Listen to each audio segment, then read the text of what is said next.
Hi, Tammy, can you hear me?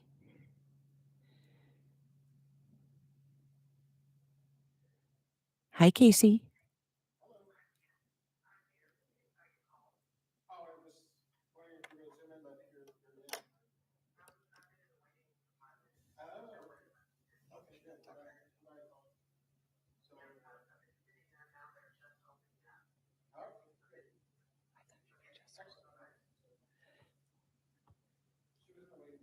Yep, we got her. Everybody's promoted to panelist. Okay, Dr. Campbell, can you hear us? Hello, I'm here. It's saying I can't start my video until the host allows it. So Okay. just want you to know that I'm here. Thank you. He is switching you over now.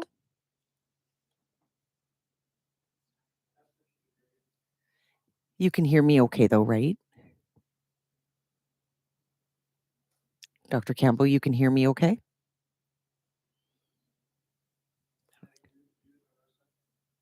She should be able to. She heard me earlier Yeah, when I said hello. Yeah. Yeah, she responded through that. Yeah, she responded. When I said, hi, can you hear me? She said, okay. He's going to try to, Dr. Campbell, our soundboard person is going to try to get your camera.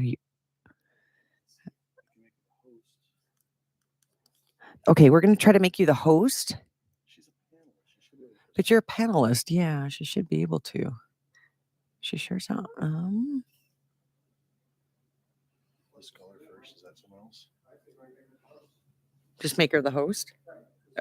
But panelists can share their screen too. That's what's. No problem. Okay.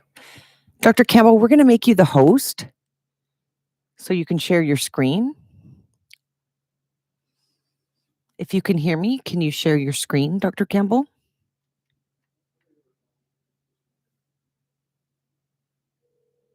I don't hear her.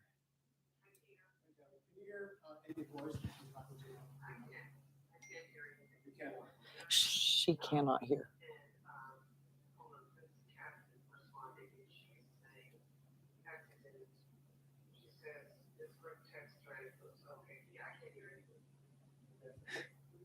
Unmute myself. Now I'm unmuted. Can you hear me? We can hear your you. end? Yes, we can hear you fine. Okay, but I don't hear you. You're all muted and no video, of course. Okay, we made you the host, Dr. Campbell. Oh, there you go.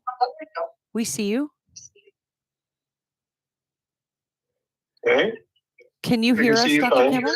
Okay, so let me test screen sharing because I know that was what we wanted to do. And at some point, you're going to make it so I can see other people, Peter. Is that correct? No. I won't be able to see anyone. No, Dr. Campbell, because the camera on the laptop that we have to project you from is way over in the corner. Oh, Yeah, I'm sorry, it's the logistics of the library we're in. okay. So I'll just see myself. Yes, I apologize. Okay, let me just test. Let me do a screen share. Tammy, can you hear when Amy is talking through the mic? Yeah, a minute ago. Was that Amy? Okay, I'm going to hang up. Yeah, let's try it. Okay, thanks, Peter. Okay, thank you, Dr. Campbell. This is why we do this. Thank you so much. Yep, I can hear you perfectly. Perfect. We're good. Do you see my screen? We do. Guiding principles. Love it. Okay. All right. So I'm going to apologize in advance because as a presenter, you often feed off of the visuals that you see. And because I won't see anyone, I'll just be prompted.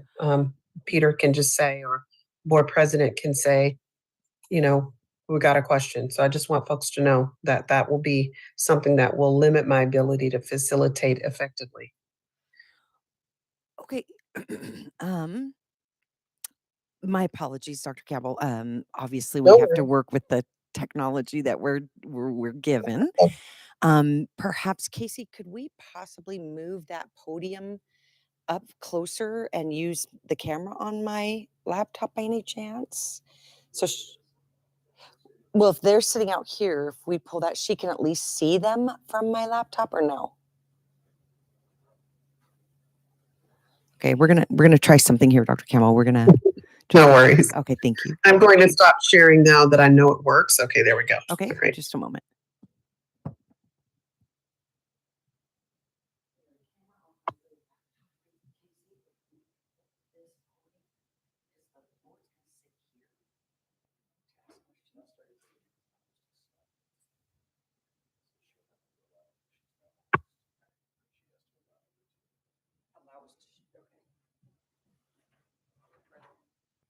The main thing is just to have her present and be able to hear us.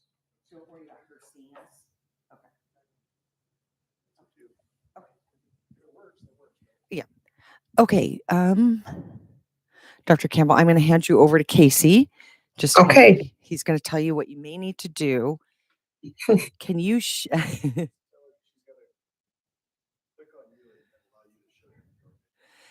click on me and allow me to share your video? On me. On me, Amy. Sorry, communications. Okay. So click on Amy and communications and allow to record local files, allow to multi-pin, It's make host. what does it say, Casey? What should it say on her end? I don't know. I'm sorry.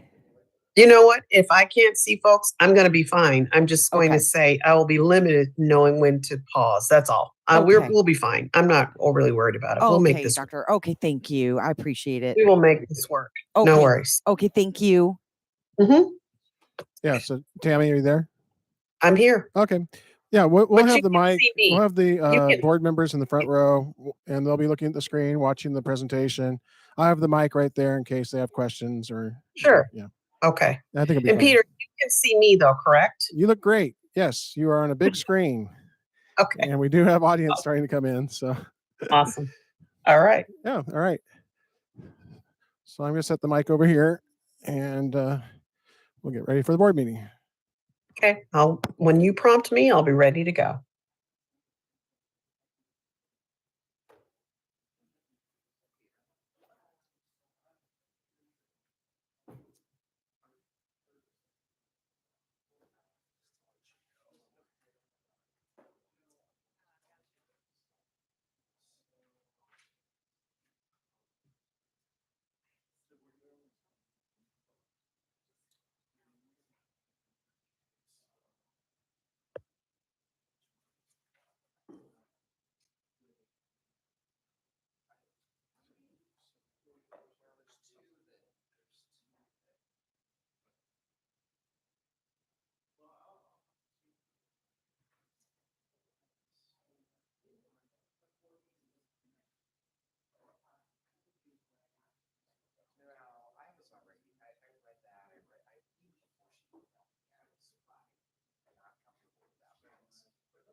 Okay, good evening.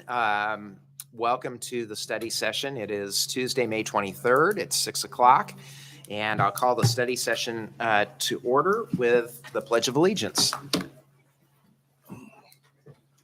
Ready? Begin. I pledge allegiance to the flag of the United States of America and to the republic for which it stands, one nation under God, indivisible, with liberty and justice for all.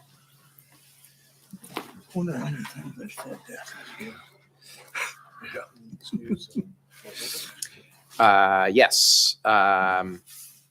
Let's do changes. Any changes to the agenda? No changes? No communications No communication? for the study session. Mr. Mokel is coaching, so I guess we can excuse him during the regular school board meeting. Mhm. So we'll take that then. So Okay. we have one discussion item in the study session. Dr. Finch, would you like to introduce that for us, please? Sure. So we have Dr. Tammy Campbell, is a consultant who has worked with many districts actually across the nation on strategic planning. She's been doing work with our administrative team this spring to prepare for strategic planning for the next school year. And we'd like to provide this study session as an opportunity for the board members to hear about the process that we'll be undertaking in the upcoming school year. And we'll be kicking that off in August with teacher leaders and the admin team, and then we'll have opportunity for community engagement as well during the school year. At this time, we'll have the board join the audience, and we'll get ourselves situated, and then I'll let Dr. Campbell know that we're ready for the presentation. Superintendent Finch, you want me to wait a minute for the board to get situated, correct? Yes, thank you. Yes, we're going to get organized here. Can you hear me, Dr. Campbell? I can hear you perfectly. All right, great. So we have a microphone here in case there's questions from the board. The board is taking their seats here in the front row. We have a community member and a staff member here as well, and our support staff. Okay. So we're just getting ourselves organized here.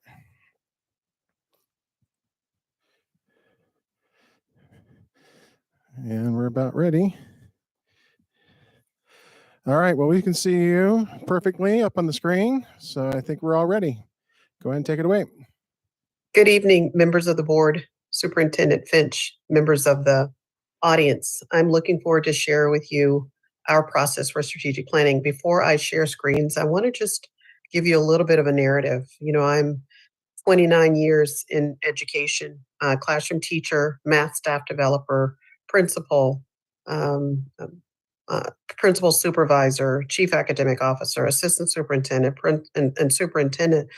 And I have long held this belief that strategic plans can be powerful. They can actually create the glue that holds the schools together and keeps everyone rowing their boats in the same direction. Unfortunately, all too often we do this process really quickly. We don't get large numbers of stakeholders involved, and we don't get buy-in. And the process that I'm going to outline for you that we use as a part of the Scholar First, you will see that we work very hard to make sure we've got lots of fingerprints inside your community involved. I'm going to share screens now.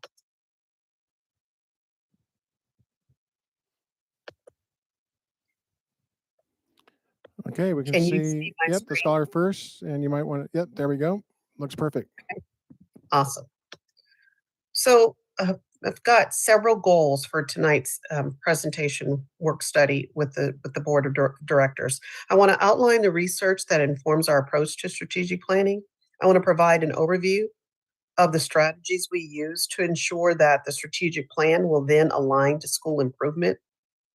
Again, that's another, I think, often overlooked part of strategic plans. We make these big plans and the principals look at them and think, what does it have to do with what I have to do every day in my school? I want to illustrate how the strategies for equity, gap closing, and belonging are embedded throughout the plan. And then I want to provide an overview of the process we use and the role the board plays in not only sort of giving input on the plan, but championing the plan once it's been approved by the board. And then I'm always wanting to answer questions that you may have. Our guiding principles, we want to inspire the next iteration of improvement. That's what a good strategic plan should do. This is highlighted because this is probably one of the most important guiding principles. We don't come in telling the district what strategies they should use. That will come organically. It's done with the district, not to or for the district. It will be anchored in scholar voice, and we're already starting some of that where we have been listening to students at every school. We've themed what they've said, and we're starting to frame up some early frames that we'll be vetting in the fall with various stakeholder groups. Your goals and your plan will be student-centered, and we will use strategies that will ensure that we meet the needs of students of all backgrounds. We'll utilize research and evidence-based practices to improve outcomes. And we start with the classroom or the student experience, and then we work from there to the school to the central office. And that process is called creating a theory of action. And we'll be doing that in the coming weeks and months with the central office team. A little bit about the Scholar First. There are folks who are joining me on this particular call. One is Kylie Campbell. She's the Director of Operations. Kylie brings 10 years of private sector experience in customer service. She's been a GM, most recently opened a restaurant in downtown Seattle. She also happens to be my daughter, and it's sort of a lifelong dream that I get to work with her. And then also Cassie Swenson. Cassie is a member of our team. Cassie and I have worked together in Spokane schools, Renton schools, and most recently she was the Chief of Staff, Chief of Communications in Federal Way Public Schools. And we also will have consultants who are currently either superintendents or assistant superintendents who may join us on projects. We do strategic planning. We do things like cabinet coherence. So, for example, I have for the last year and a half worked with Chris Reichdahl and the OSPI team. I've helped them to create a theory of action, helping the departments at our state agency be much more coherent. I do leadership coaching. I have about 7 or 8 superintendents across the country that I actually mentor.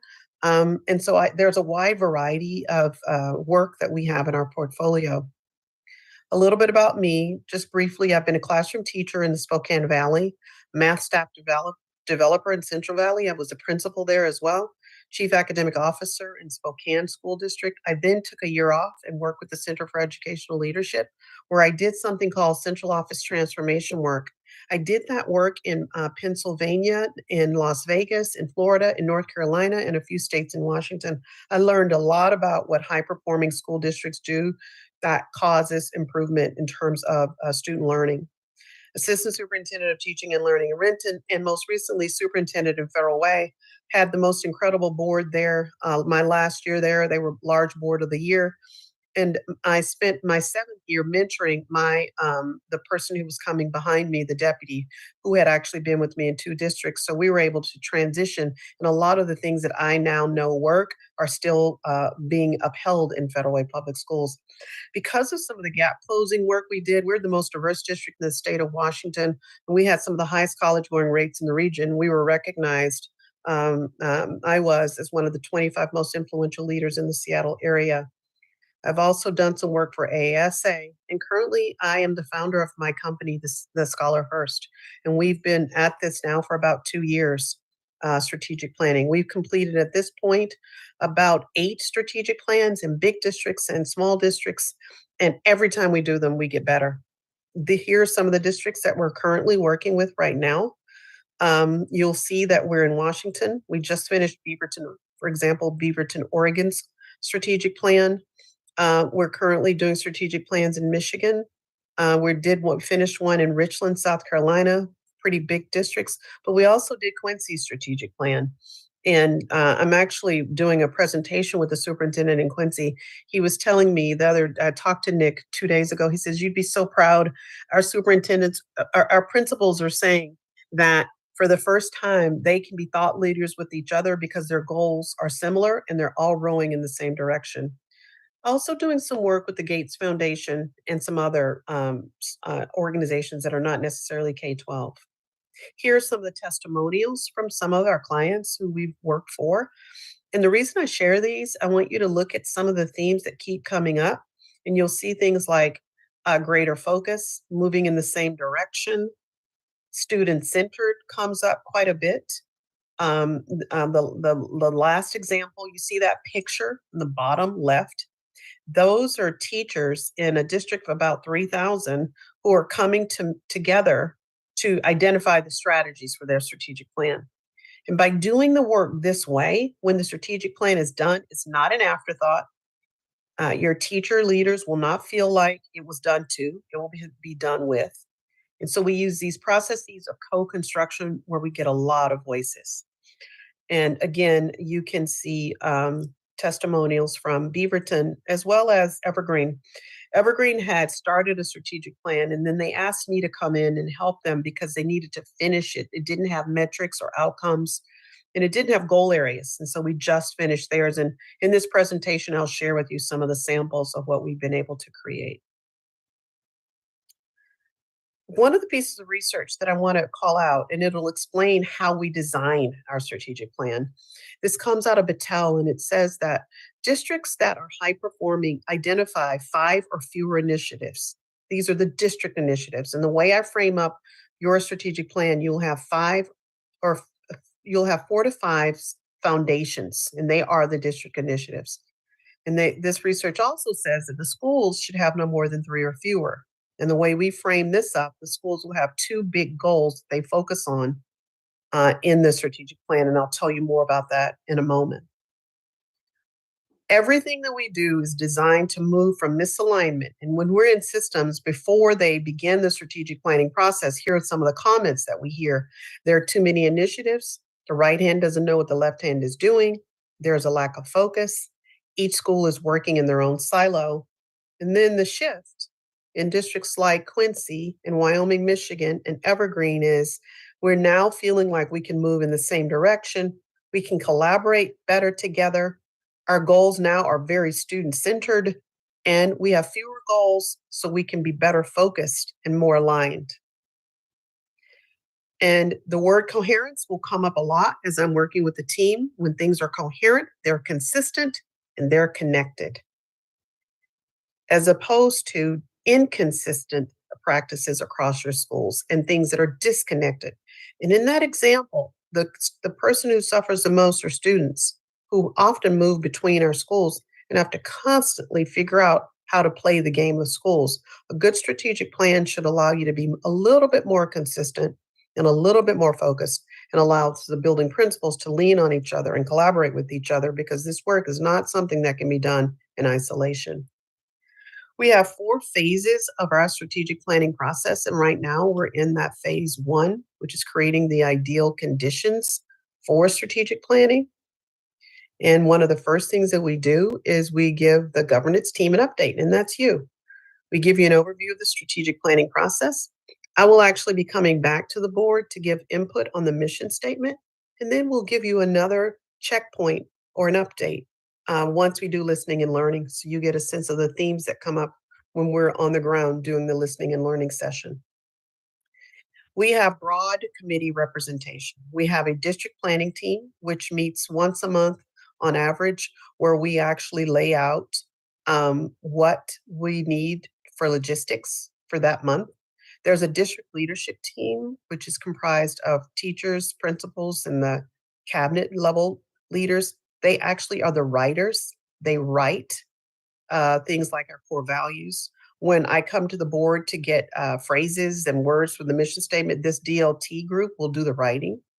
And then we have the core planning team. That's your biggest team. And often strategic planning, folks who are familiar with strategic planning are familiar with this big team. It's comprised of students, families, community leaders, central office leaders. All of these folks meet 4 times outside the school day, and they give us input on some of the bigger parts of the plan. We take their input, and then that DLT group writes. And then probably one of the most what I call practice influencing committees is the instructional planning team. We call them IPT. They meet 2 to 3 times, and they'll meet 2/3 of the way in. This is that picture I showed you in the earlier slide where I said we had like 75, 80 teachers in the room. This is where you have your instructional staff, and they generate strategies for each of the goal areas. And because they're generating the strategies, when we share out the plan, there will be a lot of recognition for the plan, a lot of ownership of the plan, because we'll have this IPT team. When we did it in Beaverton, Oregon, we had 150 teachers in the room. When we did it in Quincy, we had 75. So this is where we pride ourselves on getting lots of feedback.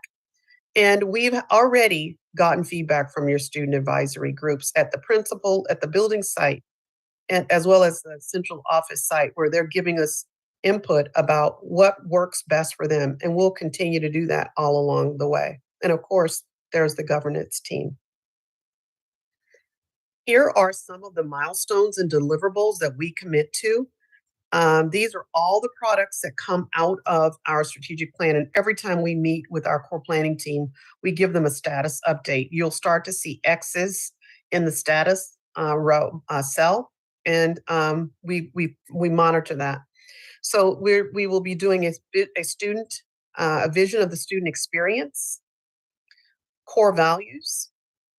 We'll also create a theory of action, a mission statement.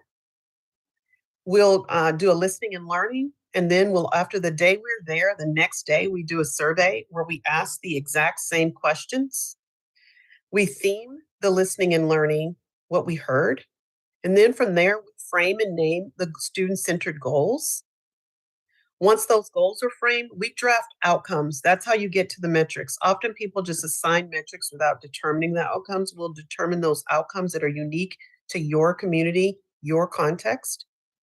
We'll also then generate these strategies for each goal area. And we've added this component. If the district doesn't have it, we will help the district to frame up a profile of the graduate. We then create something called foundations, and I'll show you that in a minute, but those are your district initiatives. And then at that point, when we've done all of those things, we're pretty much done. The next big process is your promise statement or your tagline, where we generate your core planning team. That big group will frame up 4 to 5 draft promise statements. We send those out to your families, your staff, and your students, and you vote on them. And that will be the promise statement that's identified to brand and to capture the spirit of your new strategic plan. When that's done, we come to the board, share the plan with the board, and seek approval.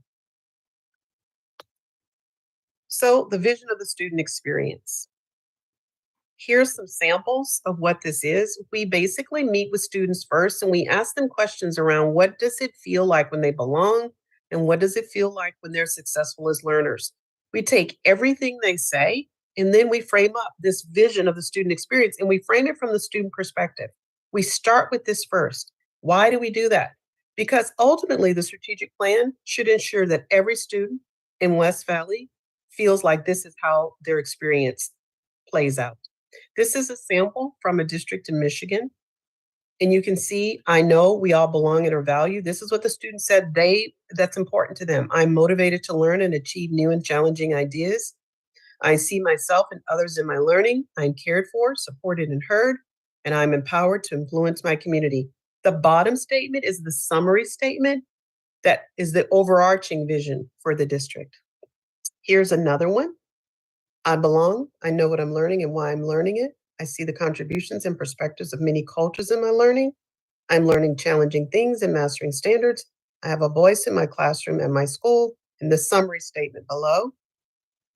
This is Ferndale's vision statement. I am a learner. I'm seen and loved. I matter, and so does everyone else. They basically listen to all their students, and these are the statements. You can see that they're not all the same. Each community determines it, but what is the same is from the student perspective. Here's Evergreen's vision statement. Again, you can see those statements. And here's a district in Illinois. And what they decided to do was they are personalizing posters for every building. So their posters would start by saying, I belong at Evergreen Middle School. I belong at Cascade Middle School. I belong at Thomas Jefferson High School. So each school will personalize it and brand their statements for their schools. So that's the first thing that we start with. We then will work on several different products. One is core values. The core planning team will provide feedback on what are some key core values. And you ask them, if this is your vision statement, what are our core values? And that's where they come from. The district leadership team drafts up the core value statement. So this is one example. This is Beaverton, Oregon's core values. Every community is different. And then we do the mission statement. When we come to the board, we will share with you the vision of the student experience, and we'll ask the board, if this is our vision, let's look at our current mission statement and let's look at that vision. And now, how does the mission statement evolve? What words are important to have in the new vision? The board gives us the words and phrases that are important. We take it to the district leadership team. They draft it up. And we bring it back so the board sees it. This is the one in Wyoming, Michigan. Again, each of these are unique to each community. This is Beaverton's.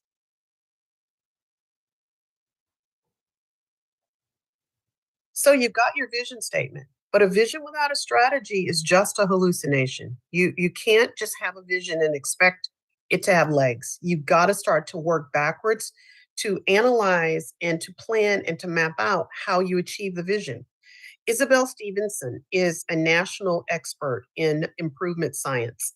She has these 6 principles that when you're working with districts on school and district improvement that you should focus on. For this purpose, I only want to focus on number 2. Isabel Stevenson says that you must establish the through line from the central office to school leadership to what you want to happen for students in the classroom. That has to be clearly articulated. When you do that, that then becomes what you base your strategic plan on. So let me show you an example. This is where the theory of action comes in. So I know the text is small. You don't have to necessarily be able to read it all, but I want you to see the structure. On this far right column is that vision of the student experience. What I ask the teams to do is to take each statement and to work backwards. To say, if you want students to feel like they're their true self at school and that they're loved, what would educators have to do? And if we want educators to do that, what would principals have to do? And if principals do that, what will the central office have to do? We do that for each statement. We work backwards. Now, when this is done, we have this document in our hands when we're starting to generate strategies. We want all of our strategies to support us doing what we have in this particular structure. So we want strategies that will help educators to do these things, that will help principals to do these things. And ultimately, we want to measure, are we making these things happen for students? And then in our foundations and in our strategies, we want to support the central office in making this happen. Here's another example of a theory of action. This is a district in Ohio. Again, this is what they want for the students. Then they work backwards. Now, what if you don't do that? Often what happens, we just randomly pick things. There's a great degree of intentionality in our process to be sure we're student-centered. And this is the cornerstone of one of the processes to do this. And I don't know that very many strategic planning companies do this because they usually just give the districts the goals and the metrics and they give them a timeline and they tell them to go after it. But I think what's missing is the coherence and the alignment. And this is the process that I think is essential for that. Here's evergreens. Just giving you an opportunity to see you can work backwards. Everything is lined now so that they can get the results they want for the students. And none of them are exactly the same.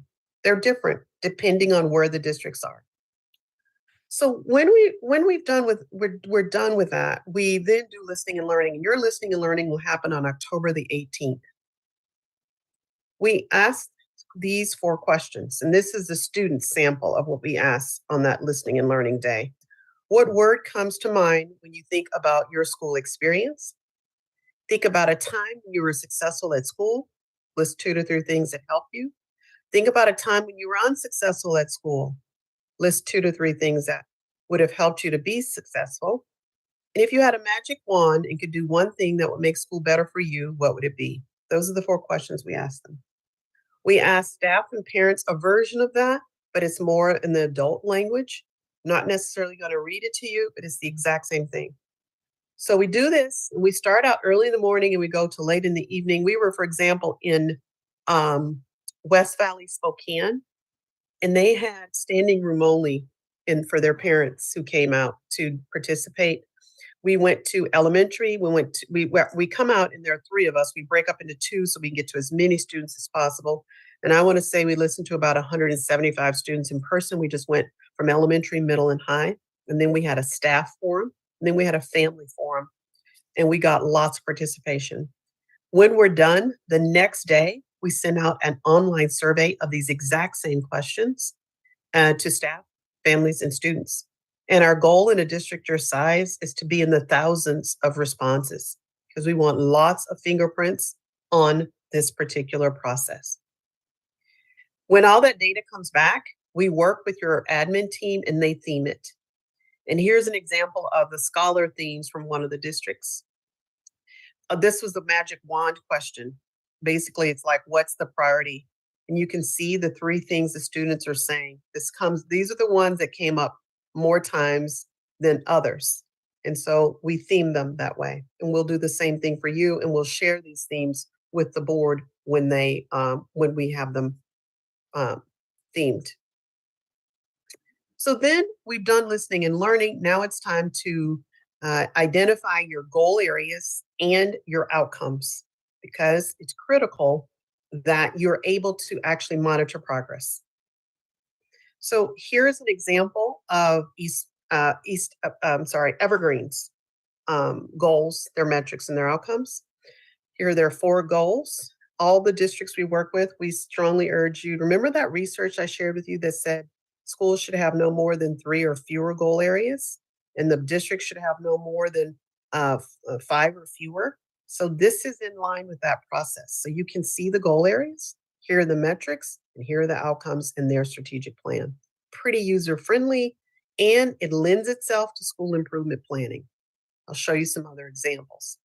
So the 4 goal areas, I want to define how we frame them. There are 4 of them. And the first goal area, whole child, goal 1, is a mixture of social emotional learning and belonging and identity. Harvard has defined there are 3 ways in which we should look at student growth: social emotional, belonging, and academics. So those 3 things inform the goal areas that we're using. So goal 1 is whole child. Now, what you see with the example is each district names it what it wants. So we just remind districts this is a whole child goal. What do you want to call it? A lot of the districts are called theirs a culture of safety and belonging, or safety and belonging. Goal 2 is early learning. There's so much research that says if we can start early, we can actually ensure more students are on track. Here are 2 examples. Quincy, I believe, calls it Start Strong. I think Evergreen calls it Strong Foundations. Districts name them what they want. Goal 3 is about grade level competency. The most common one we're seeing is mastery of standards, but districts can name it something else. But this is the big idea. Goal 4 is college and career ready, and districts have been calling this post-diploma ready or future ready. So these are just a sample of what the districts are calling this 4th goal area.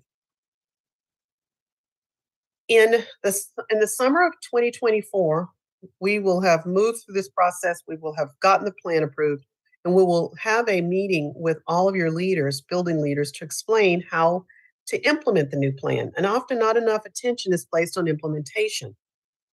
And what will happen is every school will have goal 1 as one of their goal areas because they keep these goal areas for 3 to 4 years. And that first one is that whole child. Everyone has that safety and belonging. And then depending on the level of the school, they'll pick the second goal area, knowing they'll have only 2. So goal area 2 or goal area 1 will be for what an elementary school will have, or goal area 1 and goal area 3. So they have 2 options. Middle schools will have goal area 1 and goal area 3. High schools will have goal area 1 and goal area 4. Now, what I haven't explained is all the strategies that will be generated to work on the goals. That's where we pull all of those teachers together, building principals together, and central office leaders together to look in the research, and they'll generate 10 to 15 strategies. That's that instructional planning team that I told you. Beaverton had 150. In that one picture, they had 75. That's where you get all the buy-in and ownership because you determine how you're going to tackle these goal areas. Then we have something called foundations. They're not merged with the student-centered goals. These are the district initiatives. And here's a sample. Dynamic and coherent teaching and learning systems and structures. This is from one district. Authentic, culturally responsive family engagement, human capital, and operational effectiveness. So these are the big district initiatives. This district, for example, had a big bond and they wanted something around operational effectiveness, and they actually generate 3 to 4 what I call large scale strategies under this. They also were, because of the pandemic, wanted to focus on hiring and retaining staff. So human capital was one of their initiatives. And this notion around family engagement, I really strongly encourage all districts to have that as one of their foundations because the schools will use that particular foundation to pluck strategies as they work on their 2 goal areas. And then this teaching and learning is going to be important because you're going to have a lot of teaching and learning work in each of these goal areas. But the districts will select them. We actually have a district, I believe, that actually has 5 of them instead of 4, but definitely no more than 5. Here is an example from Quincy. Start Strong is their early learning goal. A culture of safety and belonging is one. And you can see in the middle are their metrics, and then on the right are their outcomes. This drives school improvement. Let me show you another one. This is Evergreens, which I've shared with you already, but their foundations are on the right-hand side: teaching and learning, school environment, family and community, and employee engagement. Those are their foundations. So these are pictures of all these teacher leaders coming together. The goal areas have been decided, the outcomes have been decided. So now, sometimes strategic plans actually stop there. But what we say is bring these teachers together to talk about the top 10 or 15 strategies that all the schools will focus on and what can the district support and provide professional development on. So you can see that these leaders coming together to identify these strategies. Now it's not done to, it's done with. Here is an example of the strategy document that these teams create. You can see goal area 1. You can see on the left are the outcomes that they framed up in this district. And then in the middle are the strategies. That's what the teams are drafting up. And then they identify them as either building strategies or district strategies. And then they, in the right-hand side, this is just a way to categorize them so we can figure out what we're going to do first, in the first part of the plan, the middle part of the plan, and towards the end of the plan. And these are just samples from different districts. So you got your strategies. Now you're going to frame up foundations. This is one from Quincy. And in Quincy's plan, you'll see one of their foundations was communications. Because when we did listening and learning, I want to say 75% of the families talked about communication not being strong enough. So Nick and the team there and the board wanted that to be a foundational district initiative. And so they actually developed complex systemic strategies that they want to use to improve communications across the district. And I've shared with you Evergreens. Here is Beaverton's foundations. You can see, and I think they probably this is probably one of the nicer jobs of framing these up. And probably because we're getting better at facilitating the process, engaging in effective teaching and learning systems, authentic engagement with students, families, and community. You can see that will always be one of them. Facilities and programs for world-class learning, effective systems and structures for student success. And in this district, they wanted this notion around equity, engagement, and excellence to be a pillar, a foundation for the foundations, that they would always use these approaches in each of the foundational areas. Then once that's done, we work on the promise statement. And this is where your core planning team will generate 4 to 5 draft statements that are short and succinct that capture the spirit of the strategic plan. This is the one we did when I was superintendent in Federal Way: each scholar, a voice, a dream, a bright future. And anyone who knows Federal Way knows we're known for scholar voice and student voice, something that we take pride in. And our tagline, our promise statement, we really held to that. This is Quincy's: successful students today, bright futures tomorrow. Quincy had about 1,500 people to vote on this. That's the kind of participation that you get. This is Beaverton, belong, believe, achieve. I believe Beaverton had 5,000 people to vote on this, not to vote for this, but to vote. They had probably 30% of them chose this one. So lots of buy-in from the community. And this is Evergreens, belonging for each, success for all. This is how it's branded. We actually, Cassie Swenson, who's on the call, who is Chief Communications Officer, will work with the district when it's time for branding to actually help with your team in framing this up. With the graphics and the design, we actually create a PowerPoint that we help the district so that you, when you're done, you can share out the process. And then we actually will capture photos to make a short video of the whole process. You can have that to celebrate and brand your new plan. So let's look at the strategic plan samples. Now, here's what we commit to. We give you two versions. We give you an abbreviated plan that's about 4 to 5 pages. It's short, it's glossy, it'll be in your offices, it'll be online. And then there's this extended version that has all the strategies listed, and that's what your buildings, your schools will use. So here's what evergreens look like that we just finished. You can see the cover slide. There's a table of contents. There's a letter from the superintendent, and then there's an infographic. So I tell any of the superintendents, I said, keep track of all the people who are participating. So in Evergreen, they had 6,896 student participants. Usually this is by either in person or by survey. 623 community members, 33 committee planning sessions, 116 committee participants, and 11 community input events. So we keep track of this, and we always have these by the numbers in your docs. There's the vision. There are the core values that I shared with you earlier. There is the foundations in the document. You can see the goals, the metrics, the outcomes, the theory of action. And then one of the most important things, and this is probably often overlooked, we work once it's done, we work with the team to align this to school improvement planning. And so in Evergreen, they've focused on this now, and they literally have done several things. So one of the things that we do, once we get your strategies generated, we phase them into phase 1, phase 2, or phase 3. That's why they're color coded. Phase 1 are the strategies that the buildings will select in the first 24 months. This way, schools aren't overwhelmed from a new plan. Phase 2 happens in the next 24 to 48 months, and phase 3 is towards the end of the plan. And most plans are about 5 years. And we break it out by building and district, and we phase them so that we know which parts we're going to tackle first. And these are just samples. This document is the school improvement plan.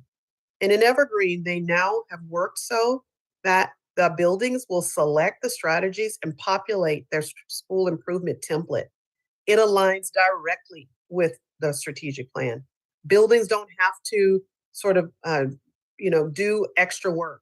It's all seamless. And so I just say, I know this writing is small, but we work on making sure that the school improvement plan, you can see the goal area is here from the strategic plan. It's driving what they do at the school level. The metrics come right out of that plan. And here's the last thing that I'll share. This is the performance scorecard. Now, districts call this different things. Some districts will just simply call this school improvement progress monitoring. But you can see that we have taken each level, elementary school, middle school, high school. These are the goal areas, and these are the indicators that come right out of the outcomes. And what this district has done is where some of these metrics they've already been tracking. So they've gone back in time and listed the trend data. The next step will be to goal set what's reasonable for each of those outcomes. And then based on that, they will populate what schools can expect, whether that's a 10% increase, 15% increase. And for things like how many students belong, most districts just say 100%. But that will be what your team will determine. I just want to share, we also have this progress monitoring as a part of the process. And the last piece is the school board participation. And one of the first things is that as a board, it's critical that you understand the process that we're using, which is why this session is important. And I know I've told you a lot, but I want you to go to the 64,000 foot level, the helicopter level, just to see the big process. You'll be getting other updates along the way. So this will continue to fold and it'll make sense. You seed, meaning you provide words and phrases for the mission statement. When it's time to do the foundations, your superintendent will work with you to share them and to get input. You approve the plan, and then a board, typically what boards do, they provide the calendar on their board calendar for the year updates to monitor goal areas, and you're helping the community championing the plan and supporting it, knowing that we had such wide scale involvement. So that's the overview of the process. I hate that I can't see you, but I'm going to stop sharing so that you can ask me questions or comments. Well, we can see you just fine, and we saw your presentation. Any questions from the board?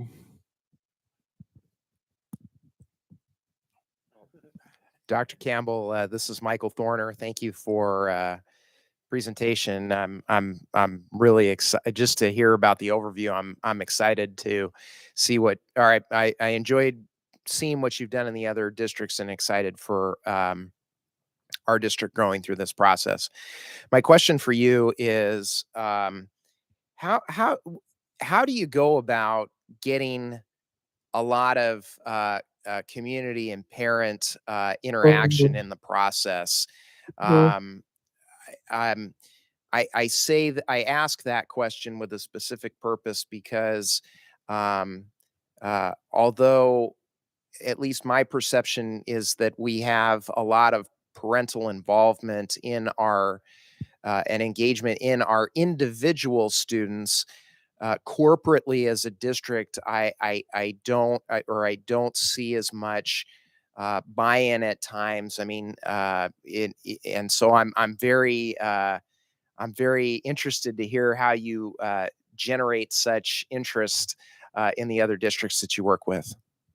There's, you know what I would say, it was different. So in Quincy, there was a person who worked at the district office who had deep ties in the community, and she did these very strategic invites where she called and we sent out cards, personal invitations. In West Valley, where I've never seen anything like that. That room was packed, and each principal did personal calls to 10 families, diverse backgrounds, and all of those people showed up. So that was the way that it happened there. In Beaverton, again, it was someone at the central office paired with the principals. So it's doing what I call a disruptive kind of different strategy, but usually the personal invites, that's how it works. That's what we're seeing has really caused that for the listening and learning part. And the core planning team, that's another way you get families. And what we do, and this is something that where I think we learned from the pandemic, because we do those core planning teams, some of them are done virtually, we get more participation. Families are not as intimidated. They can participate virtually. And we've had robust participation as a result of that. So it's working in each context and it's planning way in advance. So we'll be meeting with Dr. Finch about this outreach in a couple weeks for something that's going to happen in October. So that's why another reason why you can't just do this in a week or two. You know, some people strategic plan in about 6 weeks. We stretch it out so we get time to first of all, make sure people know about it, that they can participate. And there are lots of different ways that they can participate. Hopefully that answered some of it. Yes, thank you. Yeah, that resonates with us as well because our family engagement coordinator, Minerva Pardo, has said that Yes. she has great participation online through the Zoom meetings, more than in the past when they were in person. And even families are able to be at home or maybe cooking dinner, but still participate, or, doing the household chores, but still participate. So they doing it by Zoom, having at least that as an option at some of the meetings, I think is a great idea. It's been the biggest surprise, Dr. Finch, but you're absolutely right. We have seen participation go up significantly because it's not as intimidating as what I've been told. And accessible. Yes. All right. Well, I think that completes our questions from the board. Okay, Everyone well, I look is forward to giving thumbs seeing you up. in person. And we're excited. Dr. Finch has done some pretty incredible work already in helping to facilitate it, and having superintendent involvement in a very, what I call involved way is another important piece. And I've been really impressed with how he's approached this work and the team. So we're excited about the partnership. All right. Well, thank you so much for your time this evening, and we look forward to future results. So- Okay, thank you.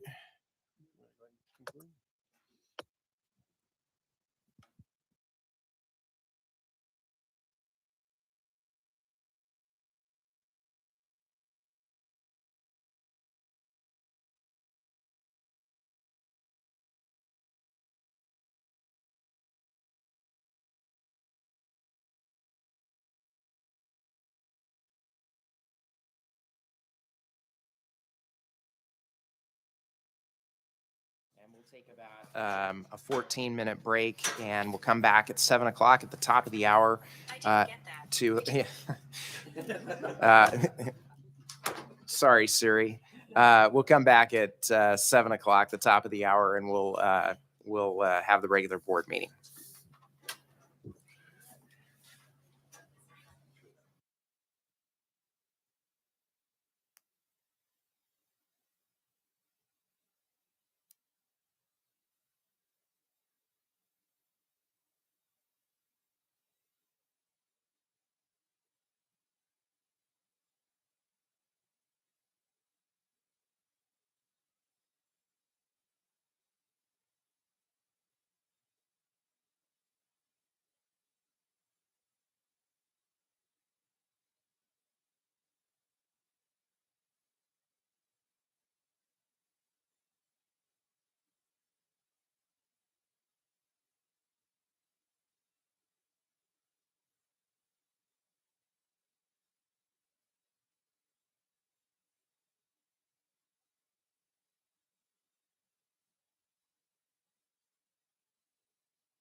Ready? Okay, thank you.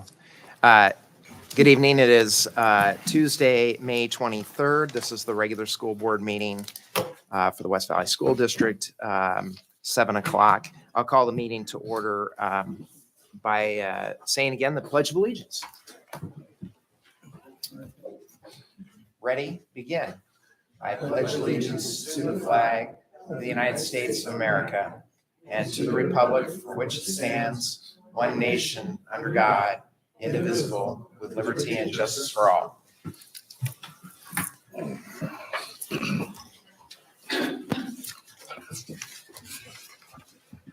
Dr. Finch, changes to the agenda this evening. Yes, we need to add an executive session for performance of a school employee. Okay, so that'll be item 17. Communications. Perhaps before that, you might want to excuse Mr. Mokel. Thank you.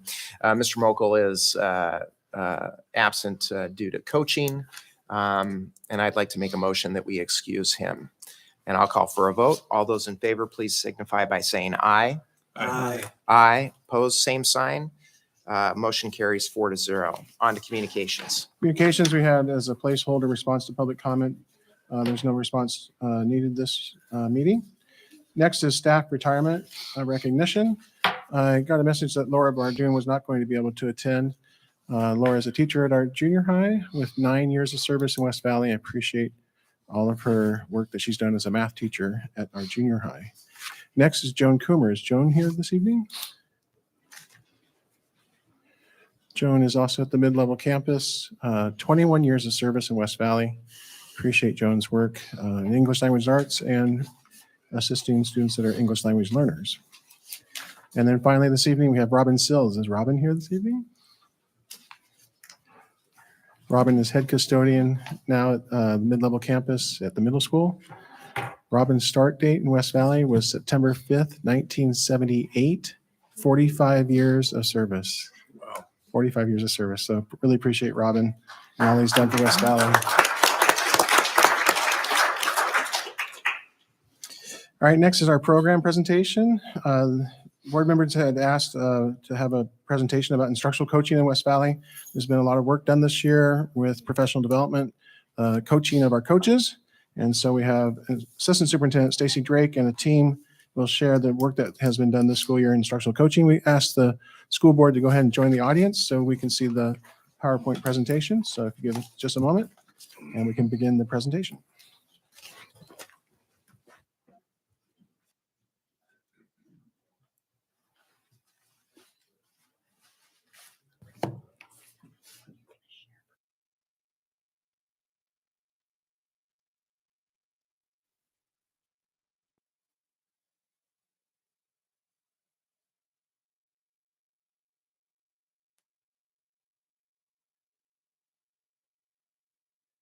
For inviting me to speak and do an introduction to you on instructional coaching in the West Valley School District. So just a little history of instructional coaching. Many of us remember the National Reading Panel of 1997 that really pointed out that some work needed to be done on teaching young children to read in the U.S., which led to a report in the year 2000, which really highlighted the best approaches to teaching children to read. Then later, 2001 was the No Child Left Behind Act, which led to the Reading First initiative, which was, they were grants that were available to certain schools and districts that would support whatever was necessary to kind of use the facts of the National Reading Panel and ensure that the number of children reading on grade level by third grade improved. One of the proponents of Reading First was to employ instructional coaches. They were called reading coaches at the time. And so most districts did that with their Reading First initiatives. And they really kind of started around 2003 was when the first reading coaches kind of popped up in the US. West Valley brought coaches on in 2012, and their title was RTI coaches, which is really about its response to intervention. So it's a combo model that really allows a teacher, a seasoned teacher, a coach to work with children who are below level to support the paraeducators and plan for their lessons and monitor the student data. And then there was, in that job description from 2012, it does list coaching teachers. It just wasn't something that really was picked up. So this last school year, we worked really examining the model and thought, this is really the next step for us is to bring that teacher coaching back into our district. And that's when we started the student center coaching work. So I looked at a lot of research to prepare for this prepare for this presentation, and it was just interesting how most of it had the same proponents. What is successful instructional coaching? What are the ingredients that make up a great model? And you can see there, the number one factor is a clear vision for improvement. The school needs to have an idea of what strategies they want to employ and what's missing in their school. And then also I'd like to point out principals providing the ongoing learning. Our principals really need to serve the role, not so much as what they used to be, which was plant managers, just making sure that people showed up on time and, that the school was clean and orderly, but more instructional leaders, kind of being the lead learner in the school. And that's really important to the coaching model. So another thing that was interesting was looking at where instructional coaching lies in the effectiveness and the impact on instruction. So you can see all those things on the right side, and the research shows that instructional coaching has a greater impact than even extending the school day or extending the school year, merit-based pay, data-driven instruction, for allowing students to earn incentives when they reach certain levels in reading. And even general professional development. So whether it's a novice teacher, meaning a brand new teacher, or a veteran teacher, instructional coaching that work with the adult in the classroom on what we call the tier 1 instruction, which is really the whole group that everybody gets instruction. That's really the best place to put your money, as they say. You'll have the most impact on instruction. So in looking at, where this lies in our improvement strategy as a district, you just heard Tammy Campbell talk about our plans for a district level strategic plan, which won't be completed for, another couple of years. But that eventually will lead into school improvement plans. Right now we have school improvement plans that we've started in our buildings, mostly focused on elementary, which identifies a professional learning focus for the school. And this school year, the elementary school teachers were a part of choosing those high yield instructional strategies for their plan. What was missing from instruction? What did the data say? And what is it that we need to add so that kids can be learning on grade level? And so then that leads into principals as instructional leaders. Something that we're really going to focus on next year is ensuring that our principals are standing up and delivering some of that training, some of that professional development to our teachers. And then the instructional coach serving as a partner to the teacher. And so that they can support that professional development, they can, support the teachers in using those strategies to ensure that student outcomes improve. So when you look at traditional professional development, those are like conferences and trainings that teachers go to, and the research really shows that that is not the most effective way to improve student outcomes. Really, it's instructional coaching. It's that in the classroom support to that lead teacher. You know, a lot of times it's generic, it's one size fits all. You've got your whole staff sitting there, and some of those teachers need that strategy, some don't. It really relies on an expert, somebody, you know, we used to call it back in the day the 50-mile rule. Back in the 90s, like, you know, really the person who had the best idea of what would improve our schools was the person who was coming from 50 miles away. And now we know that's not true. You know, the folks that really can help us get to the next level with students are the people that are right there in the school that are part of the work. You know, traditional professional development is almost like a crossing your fingers, and I really hope it works. You're just really, you know, crossing your fingers and hoping that students improve after you've given the teachers this training. In instructional coaching, that coach is in the classroom as a partner to the teacher for certain periods of time, and is able to, the coach is able, and the teacher together are able to figure out what will work as part of that professional development. Maybe it isn't exactly the way it was delivered from the principal or the expert, but they can figure out what needs to happen in this classroom with these students, with this teacher's style, to get those strategies to be in front of the students. You know, instructional coaching has a statistically significant impact on student performance. That's been proven in many different research studies. And really, instructional coaching is really just about the teacher having a thought partner. If you think about our classrooms, once teachers go in the room and close the door, there's rarely a thought partner. There's rarely someone that they can talk to and reflect on the instruction and talk about how that lesson went or what they wish they would have done differently. And that's really what the coach can do. So this was just an interesting graphic that I found in looking in the research. So if you know, when teachers, this was a study in 2007 by Jim Knight in the University of Kansas, Research on Learning.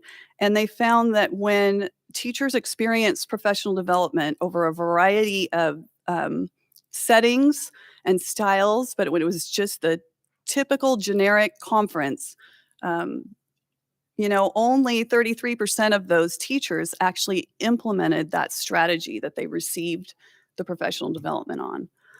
But when there was a coach that could go in and support and help the teacher develop their own style around that strategy, 87% of the teachers implemented that high yield strategy. So here's what we have for our instructional coaches in the West Valley School District. Their names are listed there. A great group of people that's done a lot of learning this year. We've got two different models, one model for the elementary school and a different model for the secondary schools.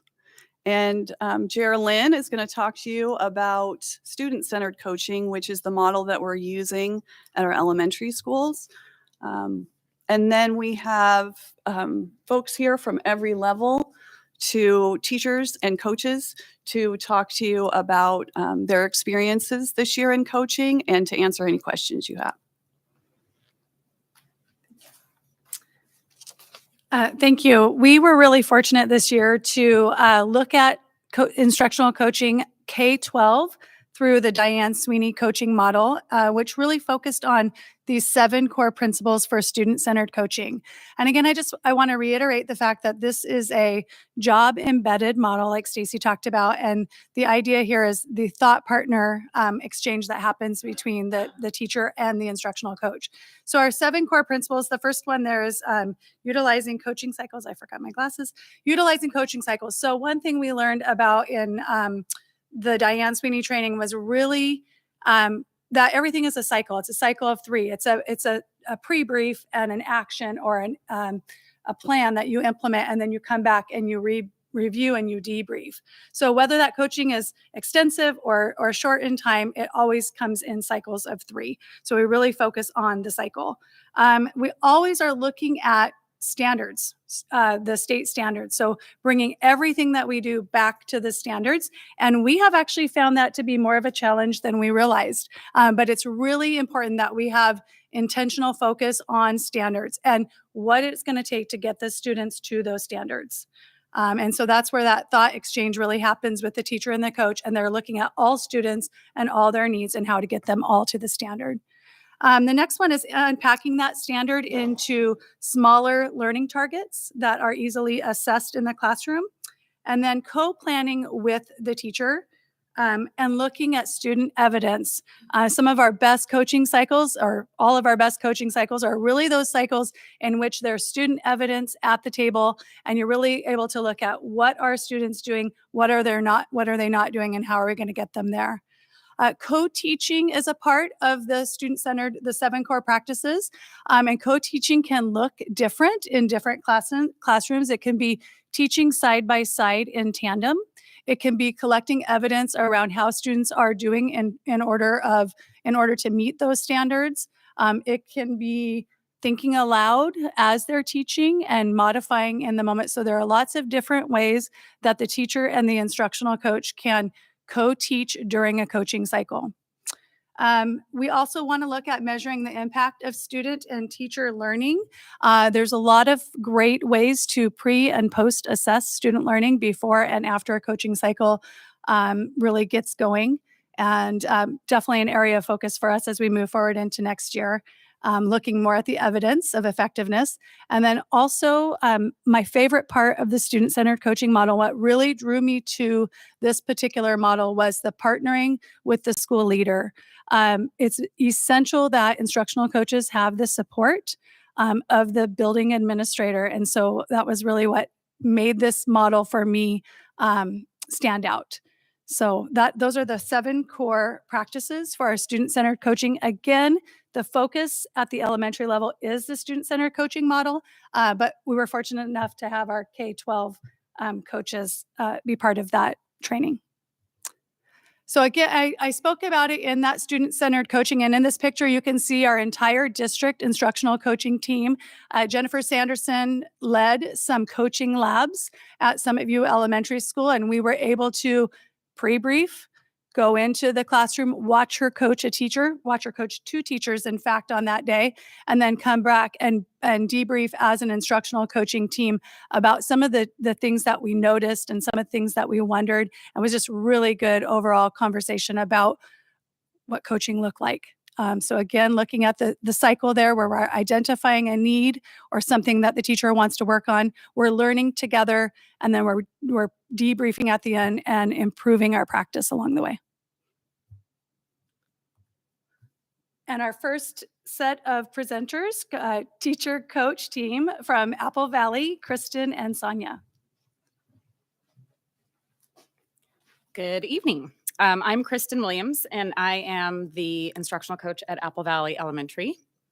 And I'm Sonia Bassett, a 2nd grade teacher at Apple Valley Elementary. And like Geraldine and Stacy said, this is our first year with the Diane Sweeney student-centered coaching model. I do want to just say to the district and to the school board, thank you for investing that. It was a big investment, I know, on the district's part, and it's been very valuable. This year, I've learned to be a listener. That is a huge part of that professional partnership, is going in, and in the instance with Sonia, we met multiple times in many, what we call mini coaching cycles, and just building that relationship and going in and being able to listen and what does she need from me as a partner. Yeah, no, I'm almost entering my 30th year of teaching, and I still don't know what I don't know. And so just to have that, just to be vulnerable, to have to go in and ask, or to ask for help, I'm just so happy she's here, and I won't brag on you too much. But when I walk in, the first thing I felt was safe. Our meetings are always intentional, they're meaningful, and most of all, they're effective.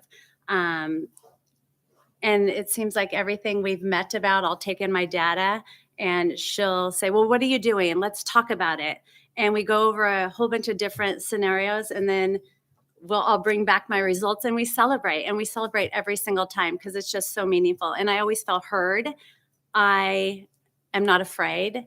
And even after all these years, I still ask for help. And so that's a personal, isn't it? Right. It's a personal that I don't need to, like, I still don't know a lot. I feel like and Stacy said it earlier, and I didn't even read your notes, but my hour with Kristen is better than any pre-district, sorry, Peter, meeting, because I know that it's just not going to be like, I just am hoping like, oh, I hope she touches on a second grade prefix activity when it's usually so K-5 broad. But my time with Kristen, I just know that all of my needs are always met, and the children's needs, and just everything I go in, she helps me. So it's wonderful. And it's badge book oriented. Yeah, it's It's goals, our targets, our data. We look at all that. And it's almost like I don't want to tell anybody about it because I want to still get all her time. She's that good. But anyway, it's the greatest thing. And so the other day I said, okay, I need help in math. And okay, let's do it. What do you need help with? I'm like, you'll do math? So I was really excited. So it's just the greatest thing about my year so far, our little morning meetings at 7:00, and we could go earlier, but Yeah. she won't. I think that's one thing. Yeah, I know. I'm like, let's go. It's fun. you'll get me there. 6:45. And she keeps me very on target. And I mean, you were there, right? It's awesome, isn't it? It's a work. It's just, we get stuff done. And yeah, it's so great. And it's just on the job training. And I don't have to leave the district or leave someplace else to go get it, or spend 8 hours or 10 hours in service. So it's so great. Yeah. Anyway, I love my coach. I want to just give kudos back to Sonia, because I think this year across the district, it's been a question of, well, what is instructional coaching? Because it hasn't been, like Stacy said, a huge part of our role. We have been more on the lap and data end of our role as RTI coaches. And Sonia was, like, she used the word vulnerable, and she's a master teacher. She is a veteran teacher that she knows her standards. And when she says, can we meet? She knows exactly which standards she wants to work on. She just wants a thought partner on what else am I not thinking of, or what other ways. And so we just have those discussions. So Yeah, it's awesome. kudos back to you. Well, back to you. We'll walk fast. So thank you. Thanks. We'll find out. Yep. Okay. Mr. McMurray is going to share about the coaching model at the high school. We're using what we're calling the NIGHT, which is the Jim Knight / Alyssa Heikkila model at the high school. We picked up a couple things from the Diane Sweeney student-centered coaching, but the Knight Heikkila model really works best for the secondary schools. So the first thing I want to say is that Sonia Bossert is an amazing teacher. And for her to really grasp this whole situation and take it in and enjoy her coach, I think is an amazing situation for the elementaries. My daughter went through her class. I mean, we've seen that whole situation come to fruition. And at the secondary level, we have a different model, which I understand is going to be a little bit different when you're looking at it. But when we've got two instructional coaches, we've got Josh McKimmey and we've got Jamie Nordstrom, and both of them are still teaching at this level. So they're not full-time instructional coaches. So half-time they're teaching, and then the other half-time they're doing the instructional coach model. And our model is different at the high school level. Ours is more of an observation situation where they go in and they look at other teachers and they find out what's going on in the classroom, and they try to take things away from what other teachers are doing, which not only helps our building culture, because now we understand more about other teachers that are doing stuff in the building, but it also helps them figure out exactly what good strategies are and how kids can engage a little bit more. Because at the high school level, you guys might not know, but it's very difficult to engage some of those high school kids, because it's that point when they get to the 9th grade level, some of them really drop off, they struggle, and they really have a hard time engaging in the content. And that's really our main focus, is try to get them engaged, get them going, and get them moving in the right direction. And so our model has been a little bit different, but I really feel like our model has been very effective. It's not a coaching cycle. So they're not planning together, they're not doing that stuff together, but they are going and seeing other teachers teach and seeing what works for them, and then applying that to their classroom, which I think is fantastic, not only for our building, but also for our students. That's really what we're focusing on, is whether the students really feel like that's valuable for them or not. So I'd like to bring up Jamie and Josh to first talk about what they're doing in the classroom.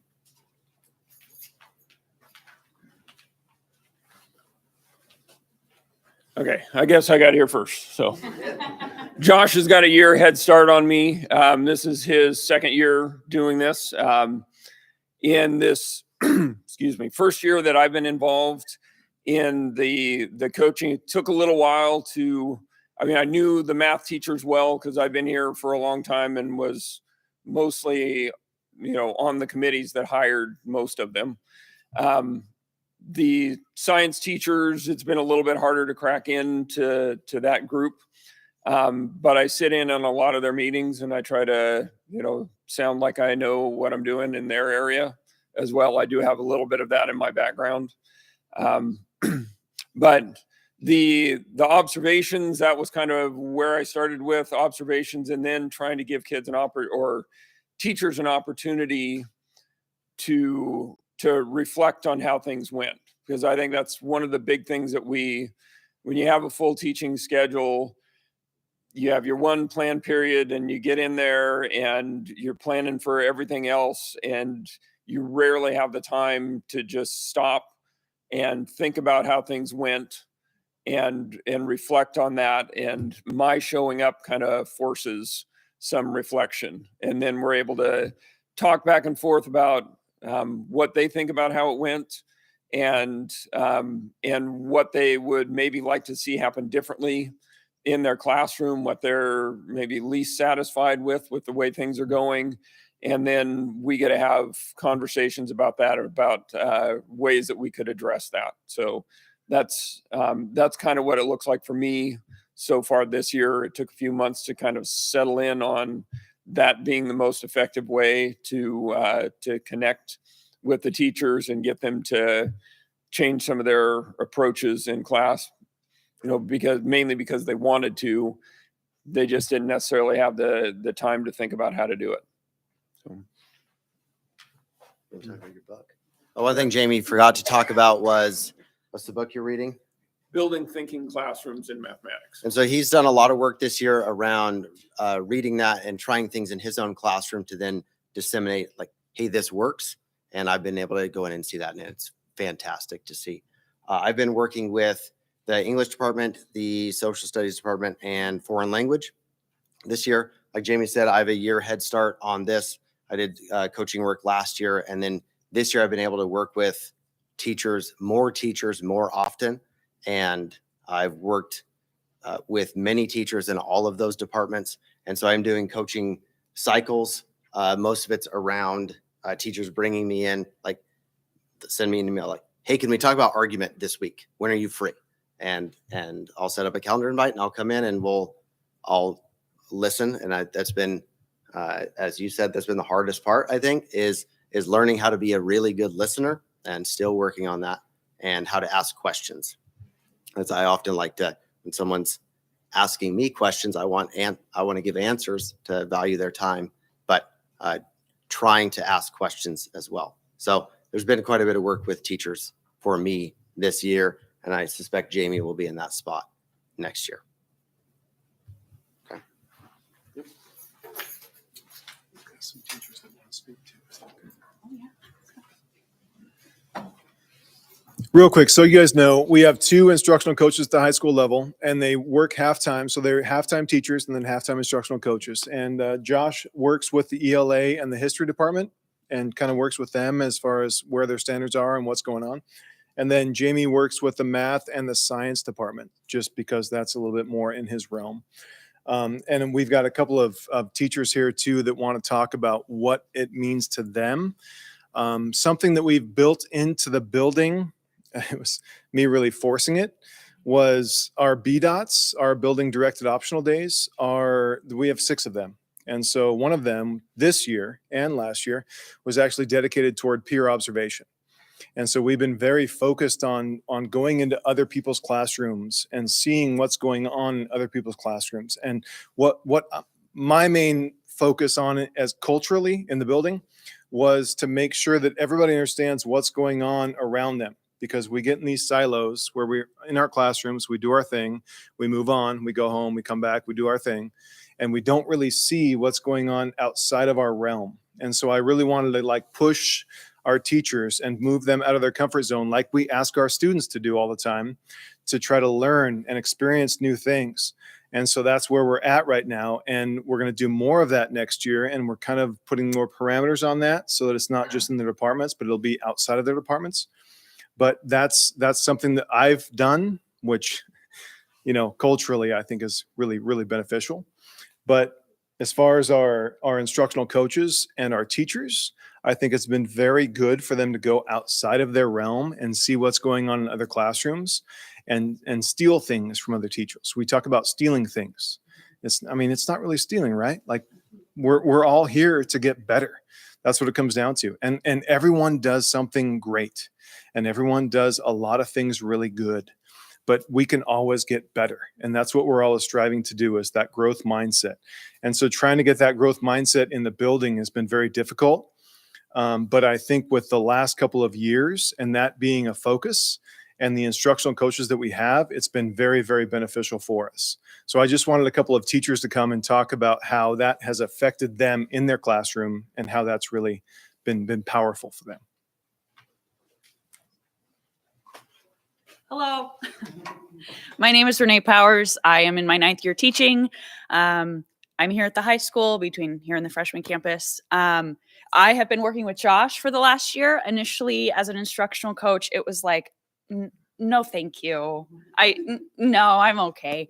But this year, I've really kind of embraced Josh and his skills. And we have just, I guess, had more conversation than anything else. And through our conversations, we're able to developed, I guess, some new strategies and new ways to reach my students. I've done some self-assessment tracking through units, and sometimes it works and sometimes it doesn't. But that's kind of what Josh is for, to help me, I guess, talk it through and see what works and what doesn't work. And as Ben McMurray was talking about, being in other teachers' classrooms is so incredible, because it's like, I know my colleagues, I know them as people, but I don't get to see them as teachers. And so being in their rooms really helps me validate my own teaching experience, but also it's like, oh, that strategy would work really well in my English room. And so it's just a way to feel connected to my colleagues, feel connected to my students, especially when they say, what are you doing in here? And it's like, I'm here to learn as well. And I don't know, like my evaluator has said, you have grown so much this year.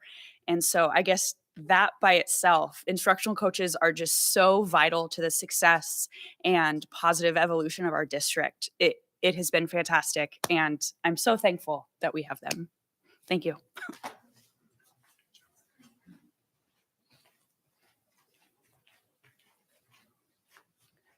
So I'm Kristen Johnson, and I teach social studies, I think for more than 20 years.